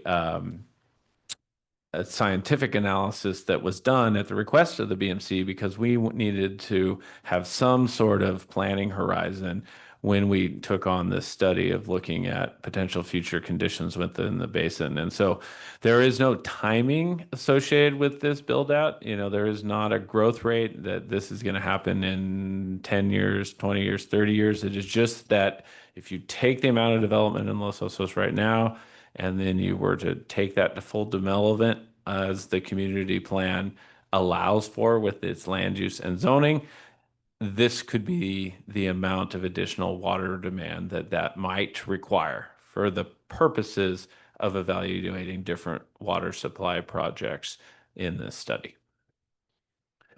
Mr. Chairman, if I could ask a question of Dan or Rob, either one. I had understood that there was a different additional premise of this, which was to analyze the distribution of recycled water under current conditions. I can't quote it from memory, but I seem to recall that the disposal conditions on the wastewater plant were that half of the effluent of the plant up to around 450 acre feet a year, or maybe a little bit more, was to be disposed of at Broderson. But it didn't, along with 10% to 10% to ag and 10% to environmental. And so I understand with the actual flows being much less, we are exceeding the percentage, the minimum percentage required to go to Broderson. And I had thought I heard somewhere that one of the other aspects of this study would be to say, look, within the current situation, is there a better deployment of that recycled water that still meets the requirements of the wastewater plant? Did I not understand that correctly? Yeah, I kind of had that same, I was thinking, just putting it a little bit different, the operation of Broderson, how effective that is, and is there other opportunities, right? Is that kind of what you were? That's part of it. I mean, there was a certain amount that was earmarked for that, but now that we've been operating for a certain amount of time, we can say, is this the best place for it, or are there other? Yeah, so I think, I guess that is certainly an acceptable way to reframe it. We, the county, in disposing of the wastewater, the wastewater plant can't simply do that unilaterally. We still are constrained by the requirements of the sewer permit. Yeah, So- and given so- these conditions, but this is if what we're there's a doing. Technical analysis that Right. shows that there's a better distribution for the health of the basin, then we would certainly Sure. go and seek a modification. Yeah, I agree with that. Another part about the build out and the projected growth water, I think it would be helpful to look at what is the short-term impact on water for with our growth ordinance that's in place now, that 1%. That's going to be minimal. We know we're off to somewhat of a slower start than anticipated, and maybe, when we look at that, the overall amount, having the word growth in our discussion when we have seawater intrusion is concerning, but when we actually look at the data and how much water is actually being used and projected to be used in this year, the following few years, I mean, much of the projects that we have before us are going to take years to implement to some degree. I mean, there's low hanging fruit, we can get into that, but then there's other that are going to take time to mature and fund and such. So I think looking at what does that number look like today, I'm under the assumption that that number's minimal, very low, additional water demand based on growth in our growth ordinance that we have in place. Less than 1%. I mean, Right. Yeah. that may be the ultimate future conditions, and good to be looking at what ultimately, but that may be a timeline far beyond what we need to do. But again, focusing on the here and now, I know there are more slides to come, but I just wanted to raise the question of what the premise of the investigation was. Yeah, I think I can hopefully help clarify a couple of those things. Yeah, so I mean, part of the intent was this is right now we are delivering the majority of the water to Broderson, largely because that is really the only place we have to put it. For one, we need to dispose of that water. We are connecting additional schools, but those are still only going to utilize a small fraction. And to put more of that wastewater to other beneficial uses would require additional infrastructure, and that's something that is being analyzed here. And so both will get information not today on cost, but in the draft report we'll have cost information, and then we'll also have information on benefit. So what are the increased yields that we could anticipate seeing by implementing different infrastructure projects that include different uses of recycled water, and then also non-recycled water supplemental supply alternatives. So yes, that is part of the intent of this project, is to look at, and Rob will get into the different alternatives that are being evaluated here shortly. I think to Chair Zimmer's question about the near term, I mean, currently near term, any development that would occur under the growth management ordinance would be occurring under Title 19 water offsets. So the near term impacts to water demand, are going to be, well, negative, or if negligible or negative. I mean, the intent of a 2-to-1 is to offset the Achieve amount. 1-to-1. Or if not, or achieve 1-to-1. And So, and the report that we did on that shows that we're at least achieving 1. So yeah, but we didn't want to predict how growth and what rate it was going to occur into the future, and so that's why there's not a time frame associated with the transition from current to build out, because there's a number of unknowns, and now we have a transient model, we have a better tool. The steady state model didn't lend itself to those sort of time frame predictions, but so we can do that with this tool moving forward, but there are obviously a number of policy issues associated with that, and then also the basin yield metric and the growth framework. So Thank you. I'll add my observations here, and I'm not sure if so I think consistency between our plans and our reports is important, and so I'm wondering if this report has any consideration of the Title 19 offsets. I'm not sure if it does or does not, but I assume the county came up with this projection, and if their number is accurate, 295, we've already had our other report from the Medow study that's telling us there's only 118 credits left. So I just want to say, there are some red flags here. And I understand, development is going to happen on a very slow basis, but this is just something, I just want to make that observation and a note that this might be something that we need to look at a little more closely. yeah, and that's a great observation. What I can say is that I believe that the county's analysis did incorporate, and all of this information will come out in more detail when we have the draft report for people to review. Just, but we wanted to bring something, given, the interest in the meeting we had last month, we wanted to bring something on the engineering side, as quickly as we could. I think the county's assumption with respect to Title 19 is that that would proceed until it reached saturation. And so there would be 2-to-1 offsets occurring until all the conservation credits were exhausted. And then development would proceed without offsets. And then that's where the 295 acre feet potential increase in future demand came from. So it accounts for the Title 19 offset potential, and then takes the build out within the community to that full build out condition, and how much water would that take? Thank you for that explanation. Yeah, I think it's just, I would like it all to be pretty holistic so that when when we're looking at these separate reports, we do understand how everything, all the different parts work together. Okay, why don't we continue on with the presentation?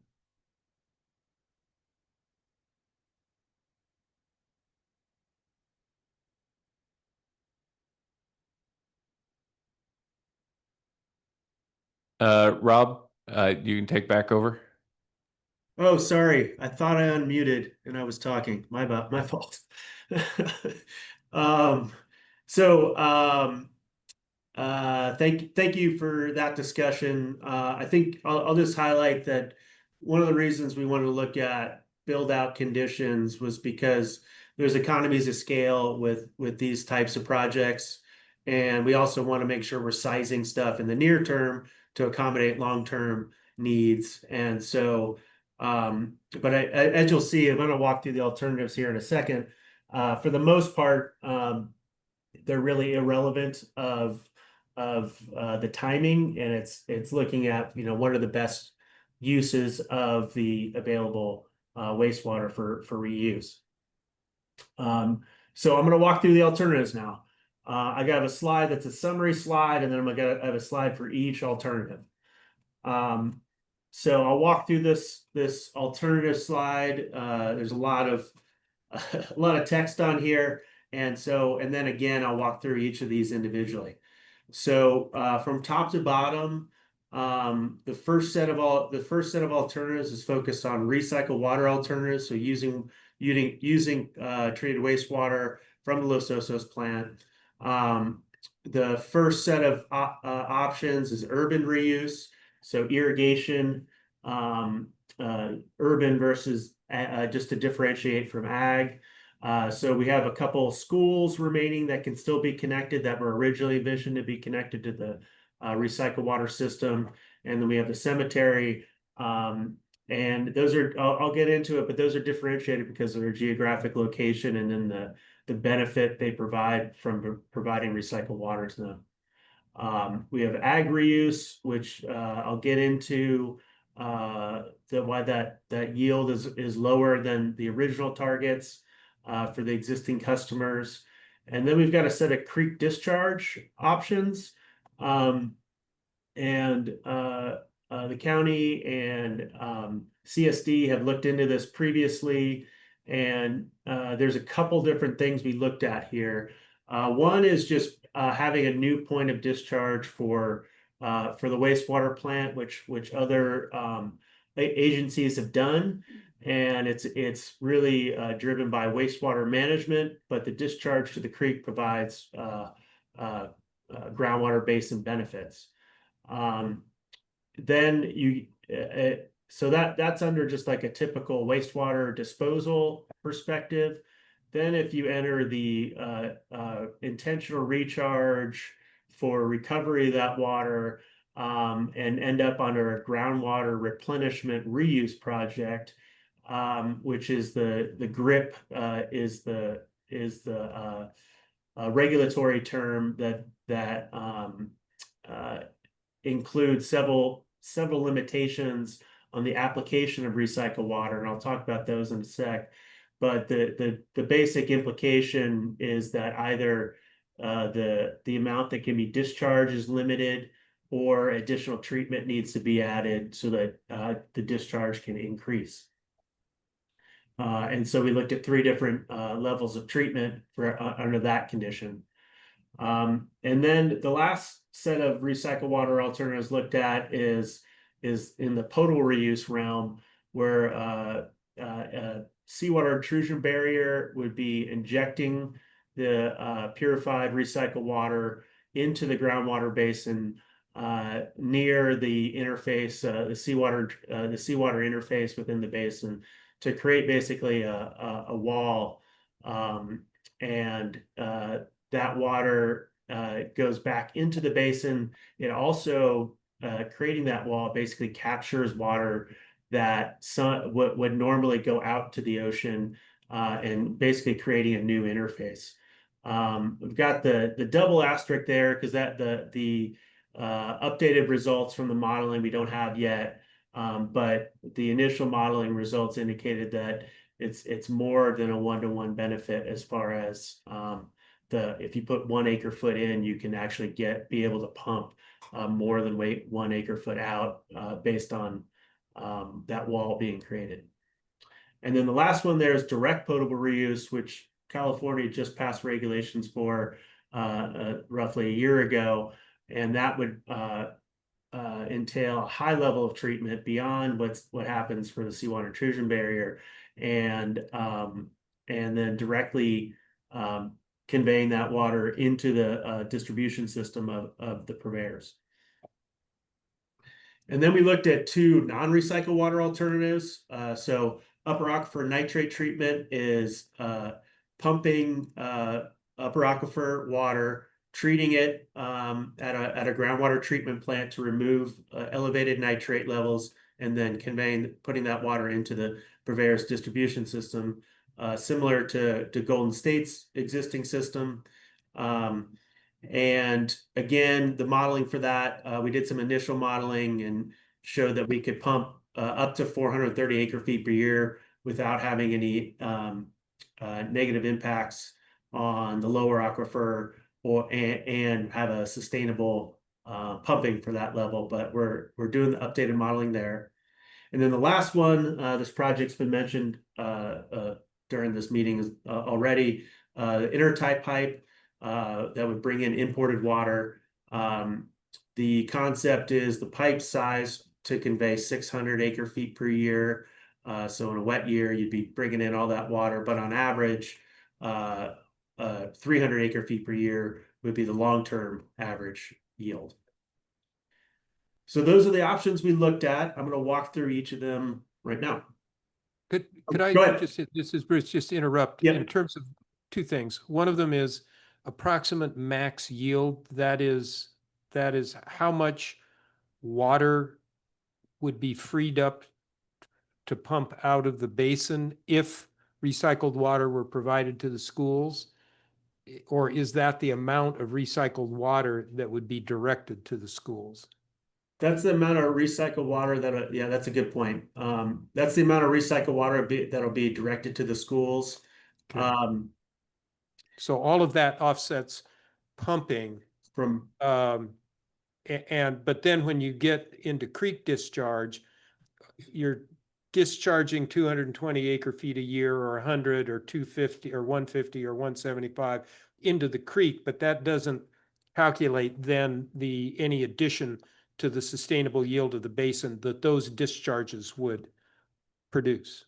Yeah, okay, so that's correct. But what we did, because I think what you're getting at is what the basin plan modeling showed, which was done a decade ago, and then which was reconfirmed with the updated modeling, is that offsetting use or adding water in the creek valley area does not have as much of a benefit to preventing seawater intrusion as offsetting pumping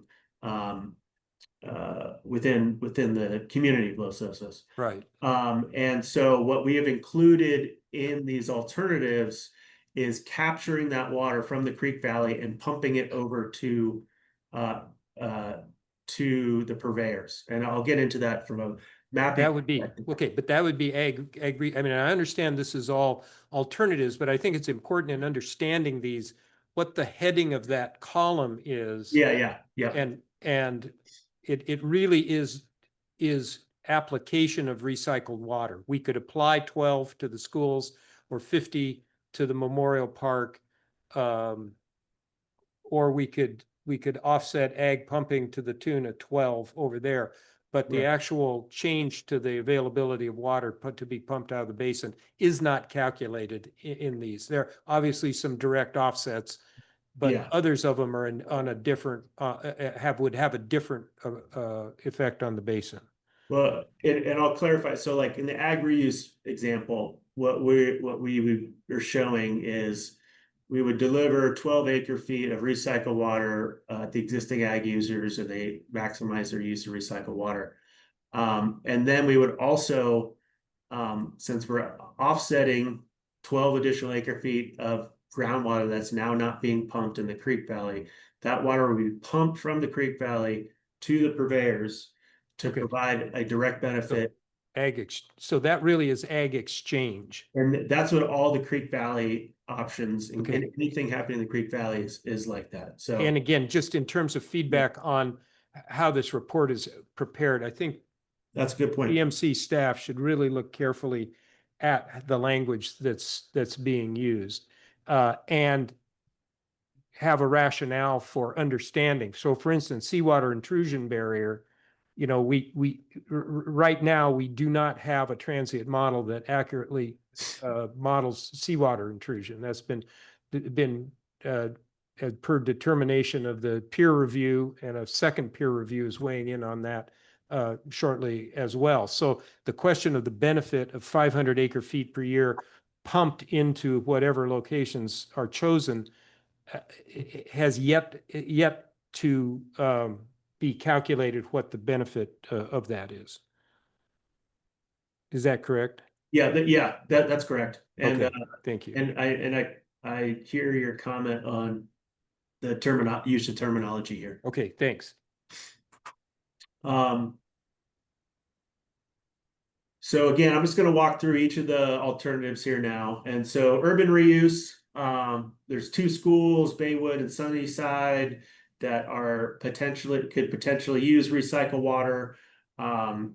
Each of these slides just have a basic map and then the list of facilities, which feeds into the costs. So for the schools, it's primarily a conversion cost to be able to use recycled water on site. But I think as the county has experienced recently, that's not necessarily a small amount of money. And so we're collecting information on appropriate costs and going to be incorporated into that. But the good thing is the pipelines are in place, pump station at the plant is ready. And so it's mainly just connecting the sites for them to use recycled water. Memorial Park, again, is near the plant. And what we, as I just noted, what we assume for a Memorial Park option to help reduce or prevent seawater intrusion is the assumption is we deliver 50 acre feet to Memorial Park, offset groundwater pumping, and then we pump water from the Creek Valley and bring it into the purveyor's distribution system. So it's an exchange concept. It's an exchange, okay. So that's the urban reuse option. For ag reuse, this map's got a little more detail on the exchange concept. So I'm going to walk through this piece by piece. So on the left, we've got the table that was the first column for the different properties is the originally approved uses coming out of the basin plan. And then the second column is their actual use the last few years. So for the May and Goodwin properties, you're looking at a total of 3 acre feet per year of use versus 15 acre feet per year of demand. And so the 4 and 8 should not be repeated. That looks like an error on my part. But so the May and Goodwin properties, if you deliver, they can conceptually could take 12 acre feet per year more of recycled water. On the other hand, the Judge and Mitchell properties have approved is approved for use, but they currently are not using groundwater for irrigation. So if we deliver recycled water to those properties for irrigation, we're not actually offsetting basin uses. And so from that perspective, it's not providing a new basin benefit. There's other benefits that could happen economically and production wise, but from a basin benefit perspective, for ag reuse approved uses, 12 acre feet per year is what could groundwater pumping that could potentially be offset. And then if you look at the map on the right, what we identified in that kind of purplish shaded area is for all these projects in the Creek Valley, we would need to recover the water somewhere. We did not do any kind of well siting study, and so we just put some wells on the map to get some pipeline measurements from them. So do not take anything from this that we've got any planned locations for wells. But the general thought is to put wells along the creek to capture water that's being freed up from pumping and then convey it over to the purveyor's systems. So this is the ag reuse alternative. You'll see a similar concept for the creek discharge I'll walk through now. So again, and Rob, pardon, I just to maybe help reiterate that point, and I think this speaks to some questions that we got earlier, and correct me if I mischaracterize this, Rob, but, offsetting pumping in the Creek Valley does not provide a significant or benefit to purveyor pumping and prevention of seawater intrusion by itself, right? So if we delivered all the recycled water to all the ag growers in the Creek Valley, it helps, but it doesn't help, and I don't want to put a number to it. To really receive that benefit, you have to give recycled water to the ag users and then pump the groundwater that they were pumping over to the purveyors for use in the western portion of the basin. So, and that had traditionally be called ag exchange in the basin plan. yeah. And Okay. all our programs C and D, that's ag exchange. I think it's in D. Yeah. So I think, again, that terminology would be useful to adopt. Go ahead, Rob. Yep. Okay. Okay. So then again, we looked at 4 different creek discharge options, and I'll walk through each of them. The first 2, from a delivery perspective, are similar because we're basically delivering the same water quality that the wastewater plant is producing. Excuse me. That the wastewater plant is producing right now, and extending the existing recycle water system over to the creek. And we'd have some kind of discharge structure there, a recharge basin adjacent to the creek to allow that discharge to percolate into the groundwater basin, and then have some kind of wells downstream of that to capture the additional water that's added in that area, and again convey that water to the western part of the basin to offset purveyor pumping. The C1 just basically it being a new point of discharge, it would not be it would be permitted as a new point of discharge. We would maximize the available water delivery for that over the dry season, which is about 220 acre feet over the roughly 6 months of the dry season. After you are assuming we continue our deliveries to the recycled water system users. And so with the 220 acre feet per year, we need 2 wells to recover that, plus a pipeline to get it back into the purveyor's distribution system. The second option, when we're under a recycled water permit, limits the amount that can be recharged because it's limited by TOC, total organic carbon, which limits the total volume of recycled water that can be put into a basin based on the amount of blending, which would happen from the natural creek flow, excuse me. Because of that, it's down to about 100 acre feet per year, and so you only need 1 well to recover that and the pipeline back. So these are relatively straightforward from a engineering facilities perspective, but very complicated and have uncertainty when you start to get into the permitting realm. But having said all that, many places along in San Luis Obispo County that have inland discharges are discharging adjacent to creeks or rivers, and so it's a fairly common discharge method in the county and across California. The next category is adding treatment, and so if you add ozone and biologically activated carbon, it can help reduce TOC, which allows you to recharge or discharge more to the creek. Again, you need to recover that water, bring it back to the purveyors to offset purveyor pumping.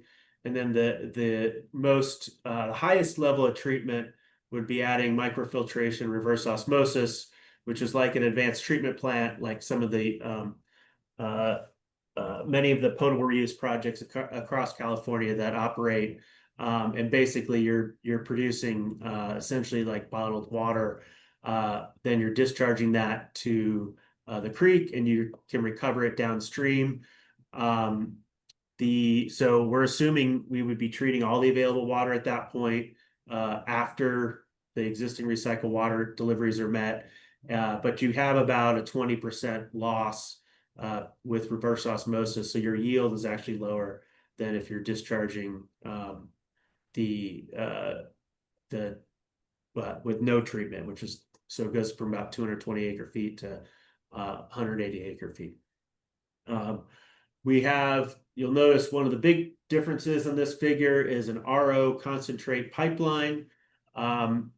This is a high level study, so we did not do a full reverse osmosis concentrate discharge valuation. For simplicity, we assumed it's being conveyed over to the closest ocean outfall. It ends up being a lot of pipe, but it's comparatively, there are not great options for getting rid of RO concentrate when you don't have an ocean outfall or you're not in the desert and can evaporate water pretty easily. Your main alternative, if you don't have evaporation ponds, is hauling it, which generally no one really likes to do because it's pretty inefficient and lots of truck traffic and go on down the line. So I say that because we've assumed that's we are tying into Morro Bay's ocean outfall, but we have not entered into any kind of discussions with Morro Bay about how much that would cost or the logistics or things like that. I just want to point that out. But that would be definitely a next phase of work if anything involving RO is included at the plant. Okay, I will continue to move on here. So the seawater intrusion barrier. The barrier would the treatment would be the microfiltration, reverse osmosis, advanced oxidation, which is the standard treatment train for indirect potable reuse for injection. That's applied widely across the state. You would take that water and put it into 2 injection wells to go into the deep aquifer. And again, we'll have some modeling figures to support some of this, but that creates a barrier underground barrier to water that heading out to the ocean. So it captures additional water and it is blocking seawater from coming in. There's monitoring well requirements associated with that for potable reuse. And then we've got the same brine, the RO concentrate pipeline and pump station conveying that to the Morro Bay outfall. And again, like next steps, if the seawater intrusion barrier was something that the area was interested in continuing to implement, there'd be a lot of work that go into actually site-specific finding injection well locations, modeling those relative to where the drinking water wells are located, ensuring there's sufficient travel time, and monitoring wells going in. And so this initial siting was just based on areas we knew had the potential to put in an injection well, but the follow-on will definitely be needed. And then we've got direct potable reuse, which has a similar treatment train as indirect, but then you add on a next level of treatment, ozone BAC. But the benefit of that is you can connect that directly to the distribution system versus putting it into the ground. This is new. No one's doing it yet.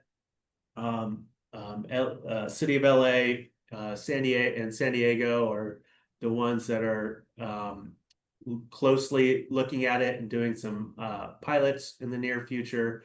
Some other places are looking at it, but this is definitely a high level of treatment, of monitoring, of cost associated with it. And again, we've got the brine pipeline, the RO concentrate pipeline leaving the area. So those are the recycled water alternatives. The 2 non-recycled water alternatives are looking at upper aquifer nitrate treatment. And Golden State has an existing treatment plant that they are using for treatment of their well. The concept would be to buy into that system and install some upgrades to enhance the capacity. And it's been operating for a bit, and so it just needs some general upgrades. There's an existing well that could be rehabbed, and also we're assuming a new on-site well at the treatment plant to provide upper aquifer water, groundwater for treatment, and then distribution to the purveyors. There's a couple caveats to this. One is it's not that simple just to buy into the Golden State treatment plant. There's definitely some regulatory and institutional barriers that need to be worked through. The California PUC, under which Golden State's regulated, there would be a process for that.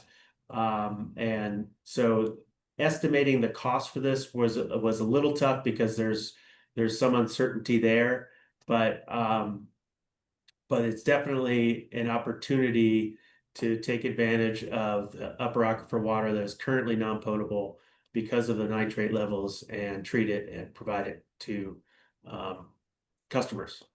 The other big risk that needs to be looked at is emerging contaminants.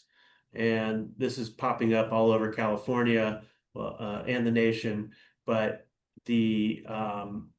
as pumping is increased in the upper aquifer, there is potential for capturing other contaminants that are there that we haven't been looking for, or we're now producing in higher quantities that need additional treatment.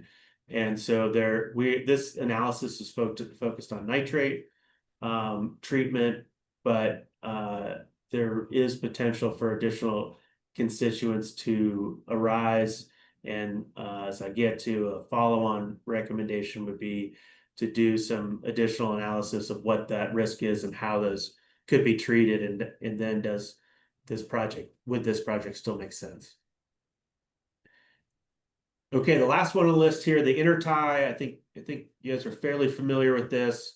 As I mentioned initially, the assumption for the modeling is the pipelines has a capacity to convey 600 acre-feet per year in those wet years, but on average, the deliveries would be 300 acre-feet per year. So the benefit of the project would be 300 acre-feet per year. The big uncertainty from a project definition for this is really how much imported water and state water project water would cost, because there's a lot of different ways to approach it. And we're not going to really get into that today, but it does result in a range of costs to how to fill up the pipe in those times when you want to deliver water. Okay, so that I just walked through all the alternatives. I now have a summary table. Maybe before I get to the summary table, see if there's any questions from the board. Otherwise, I'll keep moving. I have a couple questions, but I think I can wait till the Okay. end after the summary. Okay, so I just have 2 more slides and then talk about next steps. So this is just trying to summarize a lot of information on one slide. The 2 new things here, the last 2 columns, the relative unit cost. So again, we're refining our cost estimates right now, but relatively we can talk what is less expensive and more expensive, and then also the considerations for implementing those. So the urban reuse option, the relative unit cost is low because it's mainly the conversion costs, but conversion costs at each site are very site specific. Some can be pretty simple and some get very complicated the older the site is. So we are, like I said, I mentioned we're getting some information from the county's previous work and from folks who have looked at the sites to get a better estimate for these, but ultimately site-specific evaluation will be needed to confirm what the cost is to convert these sites. Memorial Park, the cost to provide recycled water to Memorial Park is relatively low. The additional cost that pushes the cost up on this alternative is conveying that water, the exchange part of it, bringing that water from the Creek Valley to the purveyors to offset purveyor pumping. That's the same situation with ag reuse. The exchange component is really the driver there because these customers already are using recycled water. For the creek discharge options, the discharge scenario in exchange has a relatively low cost. It's mainly getting the water to the creek area, but the permitting there is permitting uncertainty and require engagement with regional board beyond what was done to date. And then you do have the cost for the exchange component, which is bringing the water over to the purveyors. When you get into the recycle water project definition for creek discharge, there is still some permitting uncertainty. These projects require a lot of coordination with different regulatory agencies.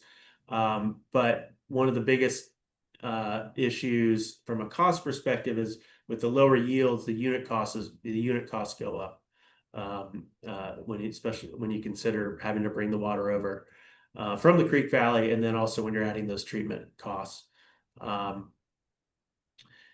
Seawater barrier is in the medium to high unit cost realm, depending on the results we end up getting from the modeling.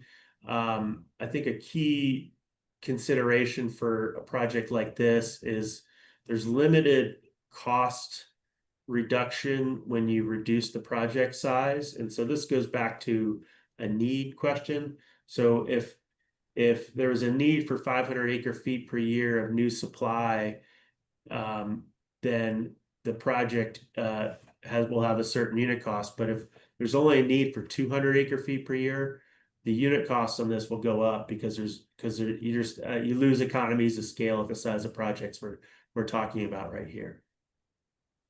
Direct potable reuse is just we're going to let Los Angeles and San Diego work through it over the next decade, and then see how it plays out. And it has high implementation, capital, operating costs, permitting uncertainty. So conceptually, it's nice, but it's very hard to implement, especially on a relatively small scale. Upper aquifer nitrate is relatively low cost. Again, I mentioned the main costs are buying into the existing treatment plant, the new wells, and then ongoing O&M. And then there's the risk associated with additional contaminants, and then working through a process to properly compensate the previous investments from Golden State and the existing treatment plant. And then the last one, the intertie pipe, I think the pipeline costs and that component of the project are fairly straightforward. It's really working through purchase costs. And I know we mentioned that what the county's recent policy approvals, there's still a lot of uncertainty of what the costs of acquiring the water will be. Many people are anxious to get into those discussions, but we don't have great information right now. And so our report will include a range of costs because of that. So I've got one more slide here on the alternatives. Our initial recommendations are focusing on the non-recycled water options, the upper aquifer nitrate and the intertie pipe.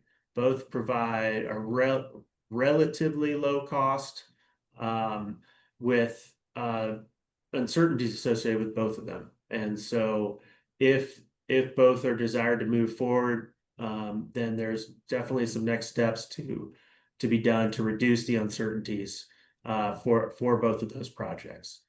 Urban reuse is potentially a great option depending on the site conversion costs, and a relatively simple one to implement. And then some of the discharge driven projects like a creek discharge or Memorial Park could be considered, especially if there's a need for future discharge capacity in the future. But without that consideration, those options are lower on the priority list coming out of this. So the only other slide I have is just next steps. I'll just open it up for questions after that. We're like I said, we're preparing the report right now. We're getting feedback from the TAC right now and going to listen to your feedback here today. I will pause and see if you guys have any questions I can help with. Okay, thank you, Rob. Why don't we take public comment first, and then we can come back. If you're available, Rob, to stick with us. Yeah. Yep. Okay, thank you. Yep. If you have a public comment and you're in the boardroom, please come up to the podium. And if you're online, please raise your hand. We will take public comment in the boardroom first.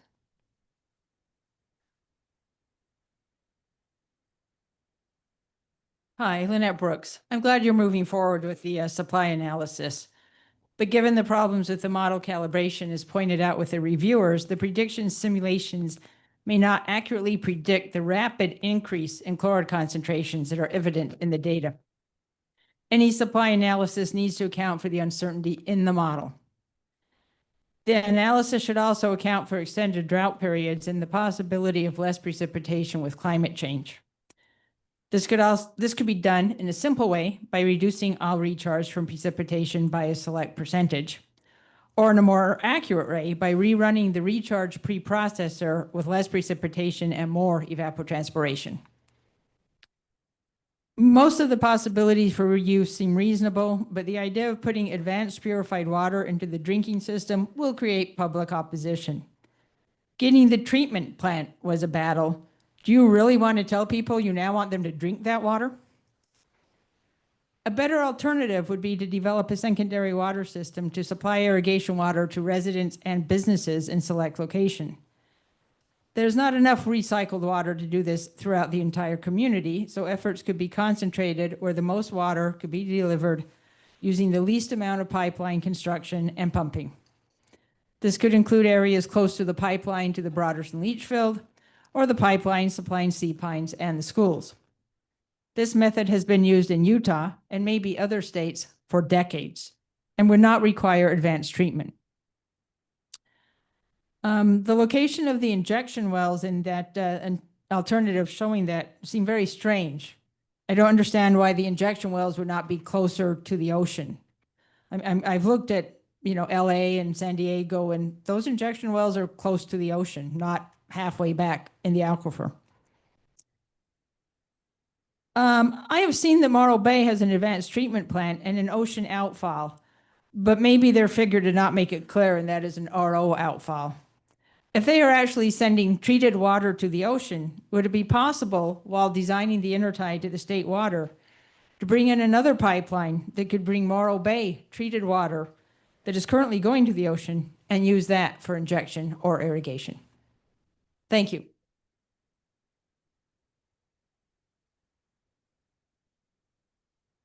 Patrick McGibney, there was one alternative supply that was not calculated or mentioned here, which I'd like you to look at. And that is the county has the offset to build program. What if it was the offset to save our basin program? And all of the retrofits that are available, which should be mandatory by all water users, if all that water was kept in the basin and saved as a alternative supply instead of being used for more building, the purveyors have an option here. You don't have to approve water use. You have the control over the water use. You don't have land use discretion, but you have control over your water use. You do not have to allow water use for more building. So that is your prerogative to do. As far as ag use goes, as far as I remember California water law, and I'm no attorney, but to use California water, our water, you need to have it beneficial and useful.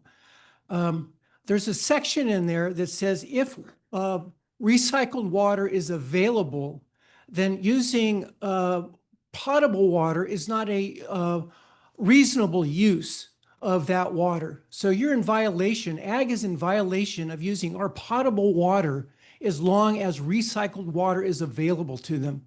And that should be made available and do the ag exchange. Thank you.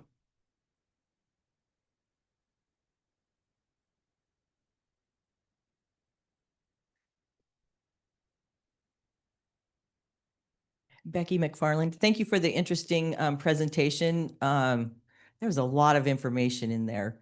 But did I hear correctly that after all the retrofits are given out, more development would occur based on the 295 acre feet of recycled water offset? If someone could explain that, because our aquifer is critically overdrafted. I don't see how there's any extra water anywhere, and it seems like a high stakes chess game going on here. And if it's to save it, to protect the basin and the people that are here now, that's great. But, the thing about the offsets made me think of one of our local realtors' ads stating that by building more houses, we would be creating more water. And that sounded crazy to me. And even with the new buildings and the retrofit, aren't we using 27 to 30% of our water outside?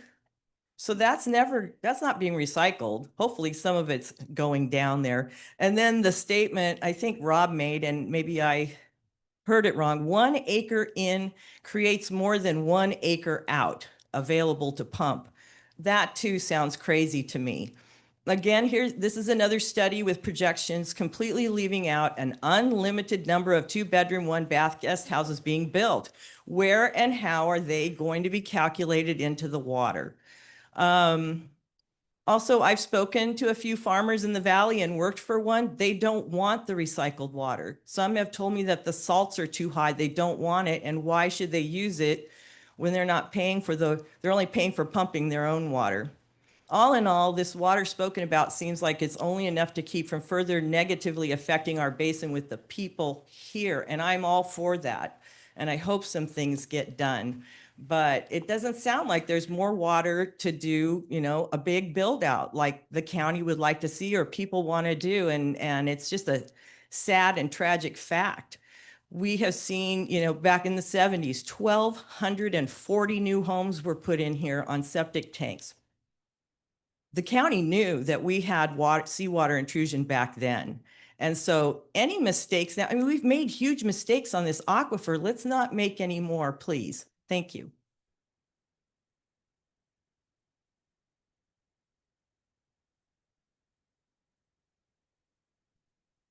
Could I have, I think it's the second slide put up before my time starts.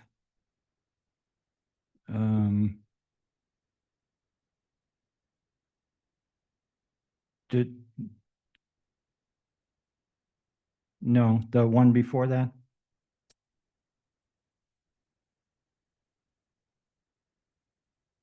Yeah, that's one. And then I want to go to the next one in a minute. And Mr. Gibson's comments about egg reuse and egg exchange. I wish we could take that clip, put it next to the clip, whatever it was 12, 15 years ago, when we were trying to get the permit from Coastal Commission on how great egg exchange or egg reuse was going to be and how they were pushing it and what we could achieve out of it and what the benefit was. It's just staggering, the difference in perspective at this point. Could you go to the next slide though?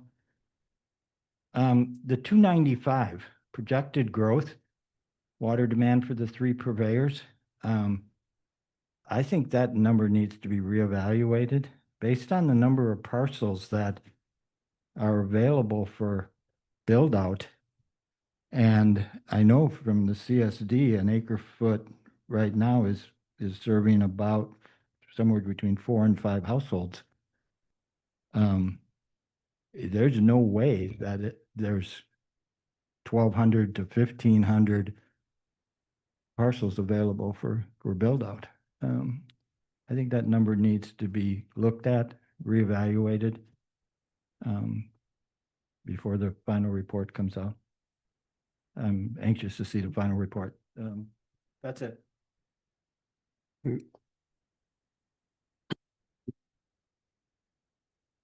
There's no further public comment in the boardroom, so we'll go to public comment online. Jeff Edwards, all you have to do is unmute yourself. My name is Jeff Edwards, and to say I'm disappointed with this presentation and the report so far is an understatement. All of the work that you just heard about has either already been done or simply not feasible. There's nothing new here, nothing at all. It's a total waste of financial and other resources, and it appears we're going backwards. I see an emerging problem with this Basin Management Committee, or should I say Basin Employment Committee. Your efforts are becoming top-heavy with consultants. And to duplicate work is irresponsible, and that's what you're doing. Today, I just learned that WSC is a sub-consultant to the Cleith Harris Group. We have an incestuous situation with consultants. The Confluence, Cleith Harris Group, WSC, these folks have all worked together before and have all backed each other up in creating work, make work. That's what they do. And I'll just reference a project that I'm pretty familiar with since I've been following it for almost 15 years. And that's Central Coast Blue, if some of you have heard about that. It's down in South County. Pismo Beach started that project and they hired WSC to advance it. To date, all the partners that joined that program at one time have backed out. Pismo Beach is on their own. I'm not even sure if WSC is still on board. It really is disappointing. Of all the alternatives for recycled water use, none of them are relevant to have included in a report or to discuss with these consultants. What I will say, and I didn't hear any reference to it or any discussion, it's probably the most important question, and that's what do we do with Broderson? 80% of the treated wastewater goes to Broderson, and I haven't heard anything about the system, the leach field system, that is suboptimal. It's failing with a gopher inundation. There are clogs. That whole leach field system needs to be reevaluated, but nobody's talking about it. What are we going to do with Broderson? I recommend we go back to what was originally going to be done, or not originally, but soon in the early going, and that is gravity wells. Deep wells, it takes up less space, and I think may be able to transform Broderson into a success from a failure. Thank you. There's no further public comment online or in the boardroom, so we'll take it back to the board. Okay, thank you. Any questions or comments from the board? I guess I'd like to know, if are there any thoughts about those supposed problems with the leach field? I mean, we know it hasn't been performing the way we had hoped, but are there really physical problems with maintenance issues? And Not that I know of, but we could. yeah, it we seemed could like check that I out. would have heard something by now if it was as simple as gophers. Yeah, we've had county public works staff participating in the technical advisory committee. Obviously, the water recycling facility is a county facility. You know, we brought up this, question about, concerns about Broderson's effectiveness, interest in alternative disposals for redundancy. Is that a big driver? We've asked those specific questions and we have not heard those concerns. I mean, along that line, though, if we're doing this evaluation, wouldn't it make sense to have them evaluate Broderson? Like I said, it really wasn't in this report at all.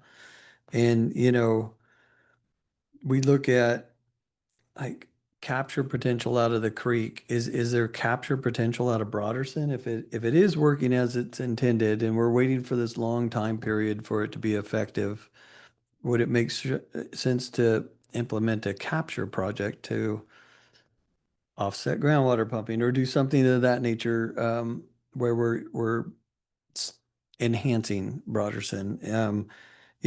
I did have, I'd like to see that confirmation of the operation efficiency too. So there was really 3 areas of Broderson that I thought, we are putting the bulk of our water there. And so just confirmation, it's working as intended, its operation efficiency, and what is potential enhancements that we could do at Broderson, I think are something that a report like this may benefit from having. Could I follow on that? Sure. It goes under the heading of assessing the current situation as a baseline. And I don't know what the scope of work looks like and what the timelines look like, but I do think that understanding the current disposal of the recycled water and the ability to offset pumping under the current regime without, I guess this analysis really doesn't presume the addition of recycled water. It looks to the impacts of deploying recycled water at certain sites under certain times. But to that end, I think understanding the dynamics to the extent we can what the current system is would be a useful thing. I'm sort of concurring with that.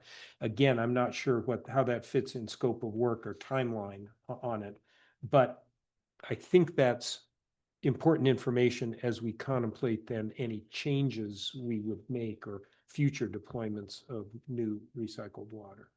It just, again, the baseline doesn't seem to be as fully described as I was hoping. Yeah, so I think that analysis that you're describing is to come. So if you look at this table here, you see Project D, seawater intrusion barrier, and the asterisks. That's a scenario where we would model use of recycled water, not for disposal at Broderson, but for use as a seawater intrusion barrier. So you could really see the holistic impacts and or benefits of a project of that type. Right now we have the baseline scenario. The baseline scenario assumes we continue to push wastewater to Broderson. We keep doing what we're doing. It's these scenarios that, as Rob described, still need to be run, where we'll look at what happens if we take water that's currently going to Broderson and put it somewhere else. And so, yeah, so that is a part of this scope of work, Okay. and that information will be coming in the future report. But we also need to understand the negative impact. I think we should model situations that go outside the current wastewater permit. We have a minimum that we're supposed to commit to Broderson, and I, again, can't remember, just isn't there on the top of my head. But if going below that to divert recycled water to other uses produces a net benefit, given the performance of Broderson's benefit. See, Broderson is in place to have a benefit to the basin, and in a part of the offset of the various environmental impacts. But if there's a better approach to the deployment of that, I think that's something that would be useful to know. It's not clear. Obviously, cost is going to overlie a lot of what we eventually choose to do, but that understanding of the current situation as regards its recycled water's impact of the basin seems to me to be the starting point. And again, I understand that we have a scope for this project. We got to get it done, but we may want to come back and revisit that as newer opportunities or options are brought forward. I guess I'd also like some kind of maybe thoughts about whether or not we expect the situation there to change ever. Maybe we're 2/3 of the way into the mound starting to do what it was intended. I don't know. Yeah. But some kind of thought about, do we expect this to be the status quo, ever change? Yeah. More information. Okay. Yeah, and the transient model will allow us to better develop those expectations. How long will it take the mound to fully build? Those types of questions can be more readily answered. And Mr. Chairman, just for future reference, it would be very helpful to my other commitments tonight to be out of here by 4:30. Okay, we'll make sure that happens, but yeah, I just think this is, been waiting for a lot of this information. And so I guess if we look at, just jumping back to Broderson one more time, we talked about capture. One of the things that I wasn't quite aware of is that the creek discharge that we looked at required recovery wells and redistribution. So one of my questions about Broderson is, would it be beneficial to look at a capture and reuse of Broderson? Because so much time has gone by, and do we have that confirmation that Broderson is migrating the way that it was intended? Yeah, and that option was studied to the extent of what the permitting is. I forget the exact. Broderson's not a recharge. It's not a reuse project. It's a recharge project. I'm not sure, but there's a different level of permitting that's necessary. But I think that would be a useful option to consider, how much needs to be invested, what are the operational costs that would be imposed on that. and again, those costs could be borne Mhm. as part of basin management rather than as part of sewer, the wastewater operations. You know, that was the other consideration, right? Yeah. We set up this disposal system to handle the environmental impacts, but also, you know, we weren't going to direct potable reuse because A, the county's not a water purveyor, and B, it would be a whole bunch more expensive. So, and the standards Yeah. didn't exist in that time. But I think that whatever that's called, whether it's again, recharge versus reuse. Disposal. Broderson is a disposal. Disposal and Yeah. not a recharge project. And Yeah. so to understand the cost of turning it into a recharge, you know, that might be useful. And I guess where I'm going is I'm struggling for projects out of this. Everything that we looked at was extremely expensive. You know, I saw our evaluation, a cost evaluation. I don't know if I agreed with it because some of those costs, when you talk about 50,000 feet of pipe and we're talking a number that makes me uncomfortable, and the majority of them required that. So I'm looking for what do we have at our immediate hands, and just Broderson being such a tool. Is there any evaluation we can do at Broderson that would enhance that tool? Limited upside, but I look at the see 430 acre feet of water just sitting there for upper aquifer nitrate treatment. Yeah, no, that's on my list too. So we talked about that as a project, and I think that's something that is obtainable. We talked about the 400, maybe it doesn't need to be 430 acre feet at first, maybe it needs to be 50 today. And something we could implement pretty quickly without some of the upgrades that were discussed. I think evaluating that further is good. My last comment here is on the creek discharge. We've heard about creek recharge enhancement project through barriers in the creek, and I don't know much about it, I'll be honest with that. But to me, that seems, if we're gonna hold back a little bit of water and let it charge into our basin, that makes sense. But what I heard in this report is that any enhancement into the creek is gonna require a recovery well to distribute it. I thought there was a connection to the creek, although be it minimal. But if it is minimal and that effort is minimal and that cost is minimal, I'll take 10 acre feet today. You know, compared to what we're looking at, because I looked at that 12 acre feet from the schools is what I see as something that's obtainable from reuse. You know, all the rest of these projects are long-term and require an extensive amount of water. I mean, funding. Yeah, and if I could speak to that a little bit, when we prepared the grant that funded the transient model and this study, we had a much smaller suite of recycled water projects. You know, we did not the technical team did not really view direct potable reuse as really a viable alternative, but the state water board requested, or well, let's just say required that we include the additional potable reuse project alternatives in the analysis. And so that is one reason why there are some, you know, very early concept or, new regulation, advanced types of projects that unlikely the community of Los Osos would ever want to take on at this stage. Okay. Any other comments? I do want to be considerate of the time, so, but I do want to hear everybody's comments too. Dan, let me maybe just respond to the Broderson discussion. I think it'd be better once we have Faith Harris here to talk about the model, but I should have, and I wasn't explicit. For these scenarios, the baseline is, 450 acre feet per year and change continues to go to Broderson. For like the school scenario, we would take 12 acre feet that would have gone to Broderson and it goes to the schools. So 12 acre feet less goes to Broderson and that 12 acre feet goes to the schools instead. The Broderson discharges becomes part of the basin eventually. Some upper aquifer, some low aquifer. I can't speak beyond that. I think we need the hydrogeologist to be part of that. But that, when the modeling happens, that's what we're assuming is happening in the modeling. Because if the recycled water is going to some other use, it is not going to Broderson anymore. That amount of water. Does that make sense?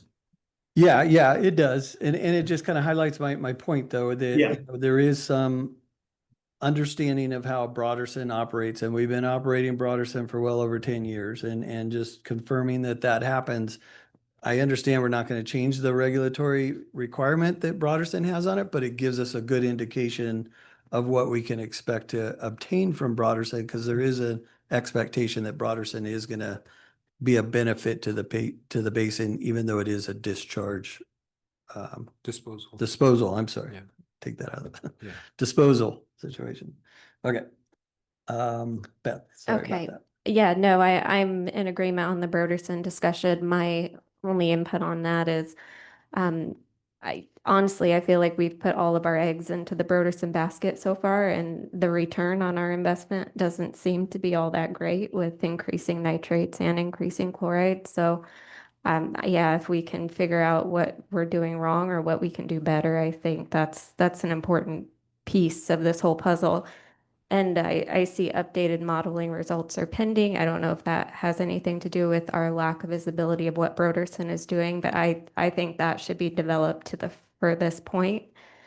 My other comment, why did we not do any rainwater capture analysis? I feel like that's such a simple thing in Los Osos. I mean, gosh, Ron knows we get a lot of rainwater and we can get it in a short period of time. If we could set up just some dry wells throughout the town where we can capture some water, that could act as its own seawater intrusion barrier. And we don't have to pay for the energy to inject it into the aquifer. Ag users not even using 1% of the recycled water. I think that is so important right now.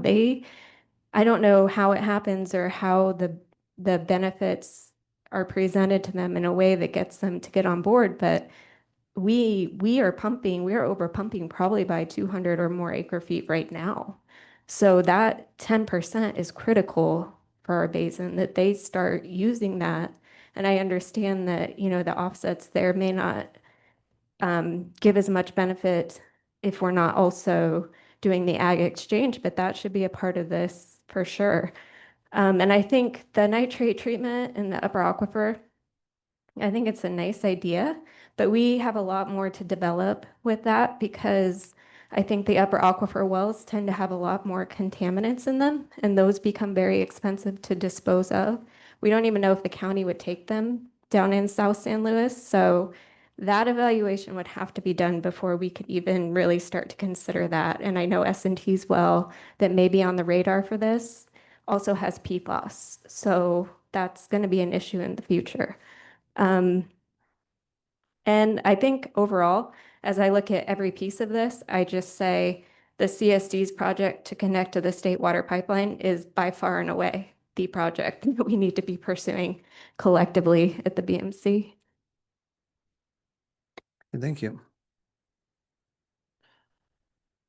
Okay, any other comments? Nope. All right, action, you were looking for an action on this or just receive the report? Okay. All right, we'll do that. We'll receive and file the report. Our next action item is 10B, the draft spring 2025 Los Osos Basin water level data, lower aquifer water quality monitoring results, and updated chloride metrics.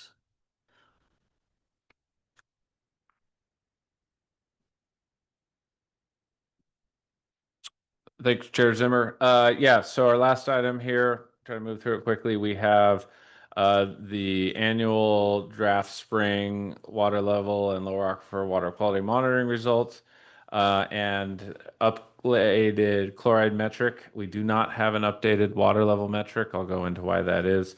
And so we've provided for you in your agenda packet the updated chloride metric graph, as well as the water quality data tables, and then the water level data from the water level metric wells. The water level metric has not been Sorry, technical issues here. The water level metric has not been updated for spring as lower aquifer wells 14 and lower aquifer well 16 were recently modified to be, previously they were abandoned zone D and E production wells, and we modified them earlier this year, a BMC initiative, to make them dedicated lower aquifer zone E monitoring wells.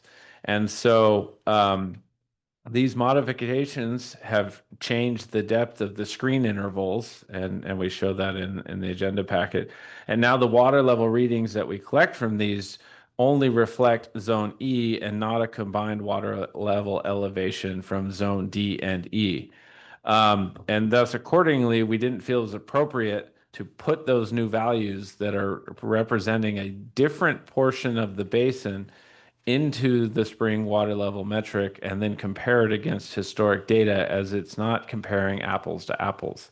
And so what we recommend, and this has been an initiative, understandably, that I acknowledge has been on our plate for a while, is that we reevaluate the water level and the chloride metric. We've spent a lot of time talking about that too, to accommodate, the changes in the wells. I mean, we broke the water level metric. I mean, by modifying these wells. I mean, that's one way of putting it. It's, you're damned if you do, damned if you don't, right? We have much better monitoring wells for zone E, but now our water level metric doesn't work.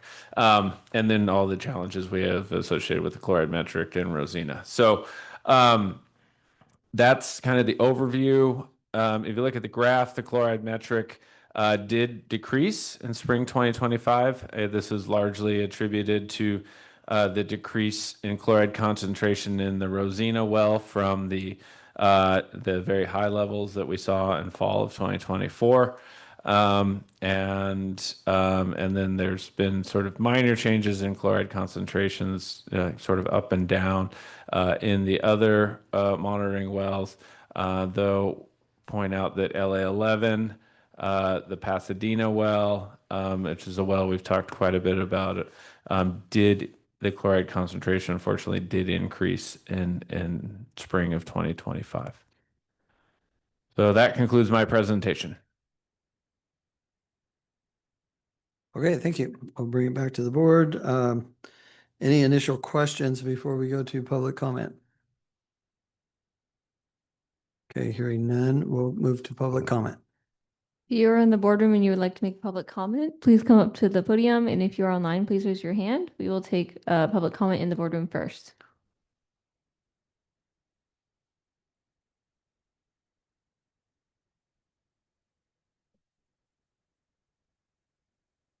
Hi, Lynette Brooks.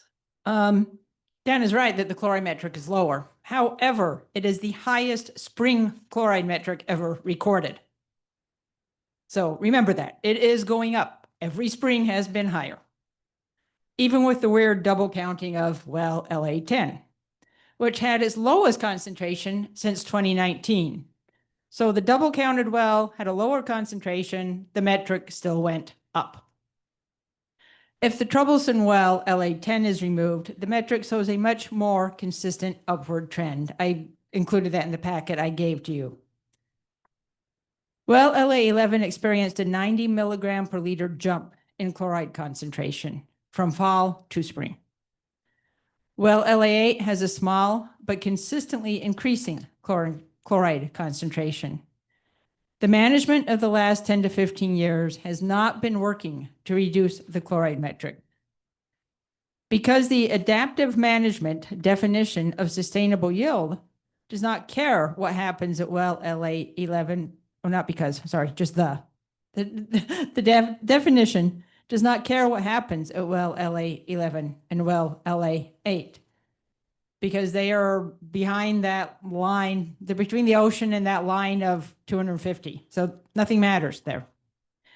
Maybe that is why the injection wells on that alternative are so far inland. We seem to be giving up baywood to saltwater intrusion. The only way for wells LA11 and LA8 to have any impacts on management is through the chloride metric. So please pay more attention to it. Thank you.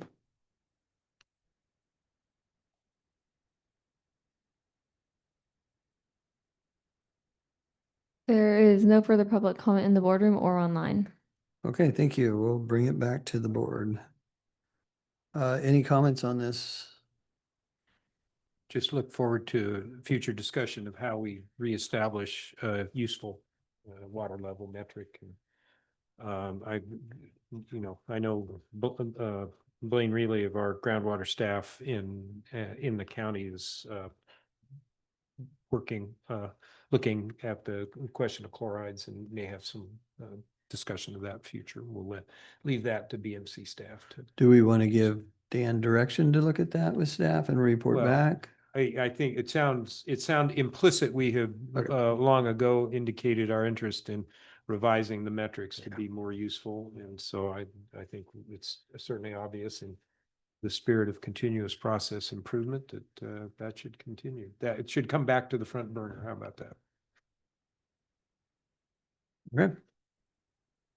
I'll just say, I think that what Lynette did was really interesting by removing LA10 because we always say how problematic it is. And I would say any future metric would probably likely eliminate that well.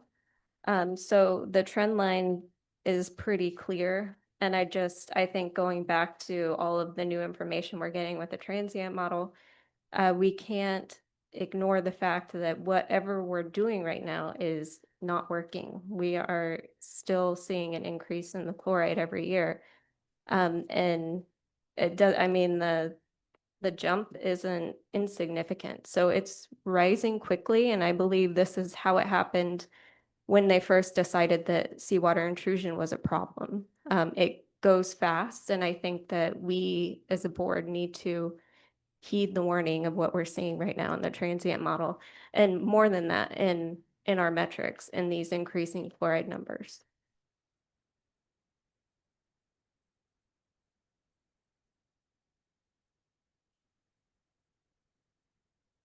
Okay. All right. Well, thank you. Appreciate everybody's input, support. We're gonna call the meeting to order. All right. Adjournment. Adjourn. Excellent. Thanks. Yeah, let's not start again. Yeah.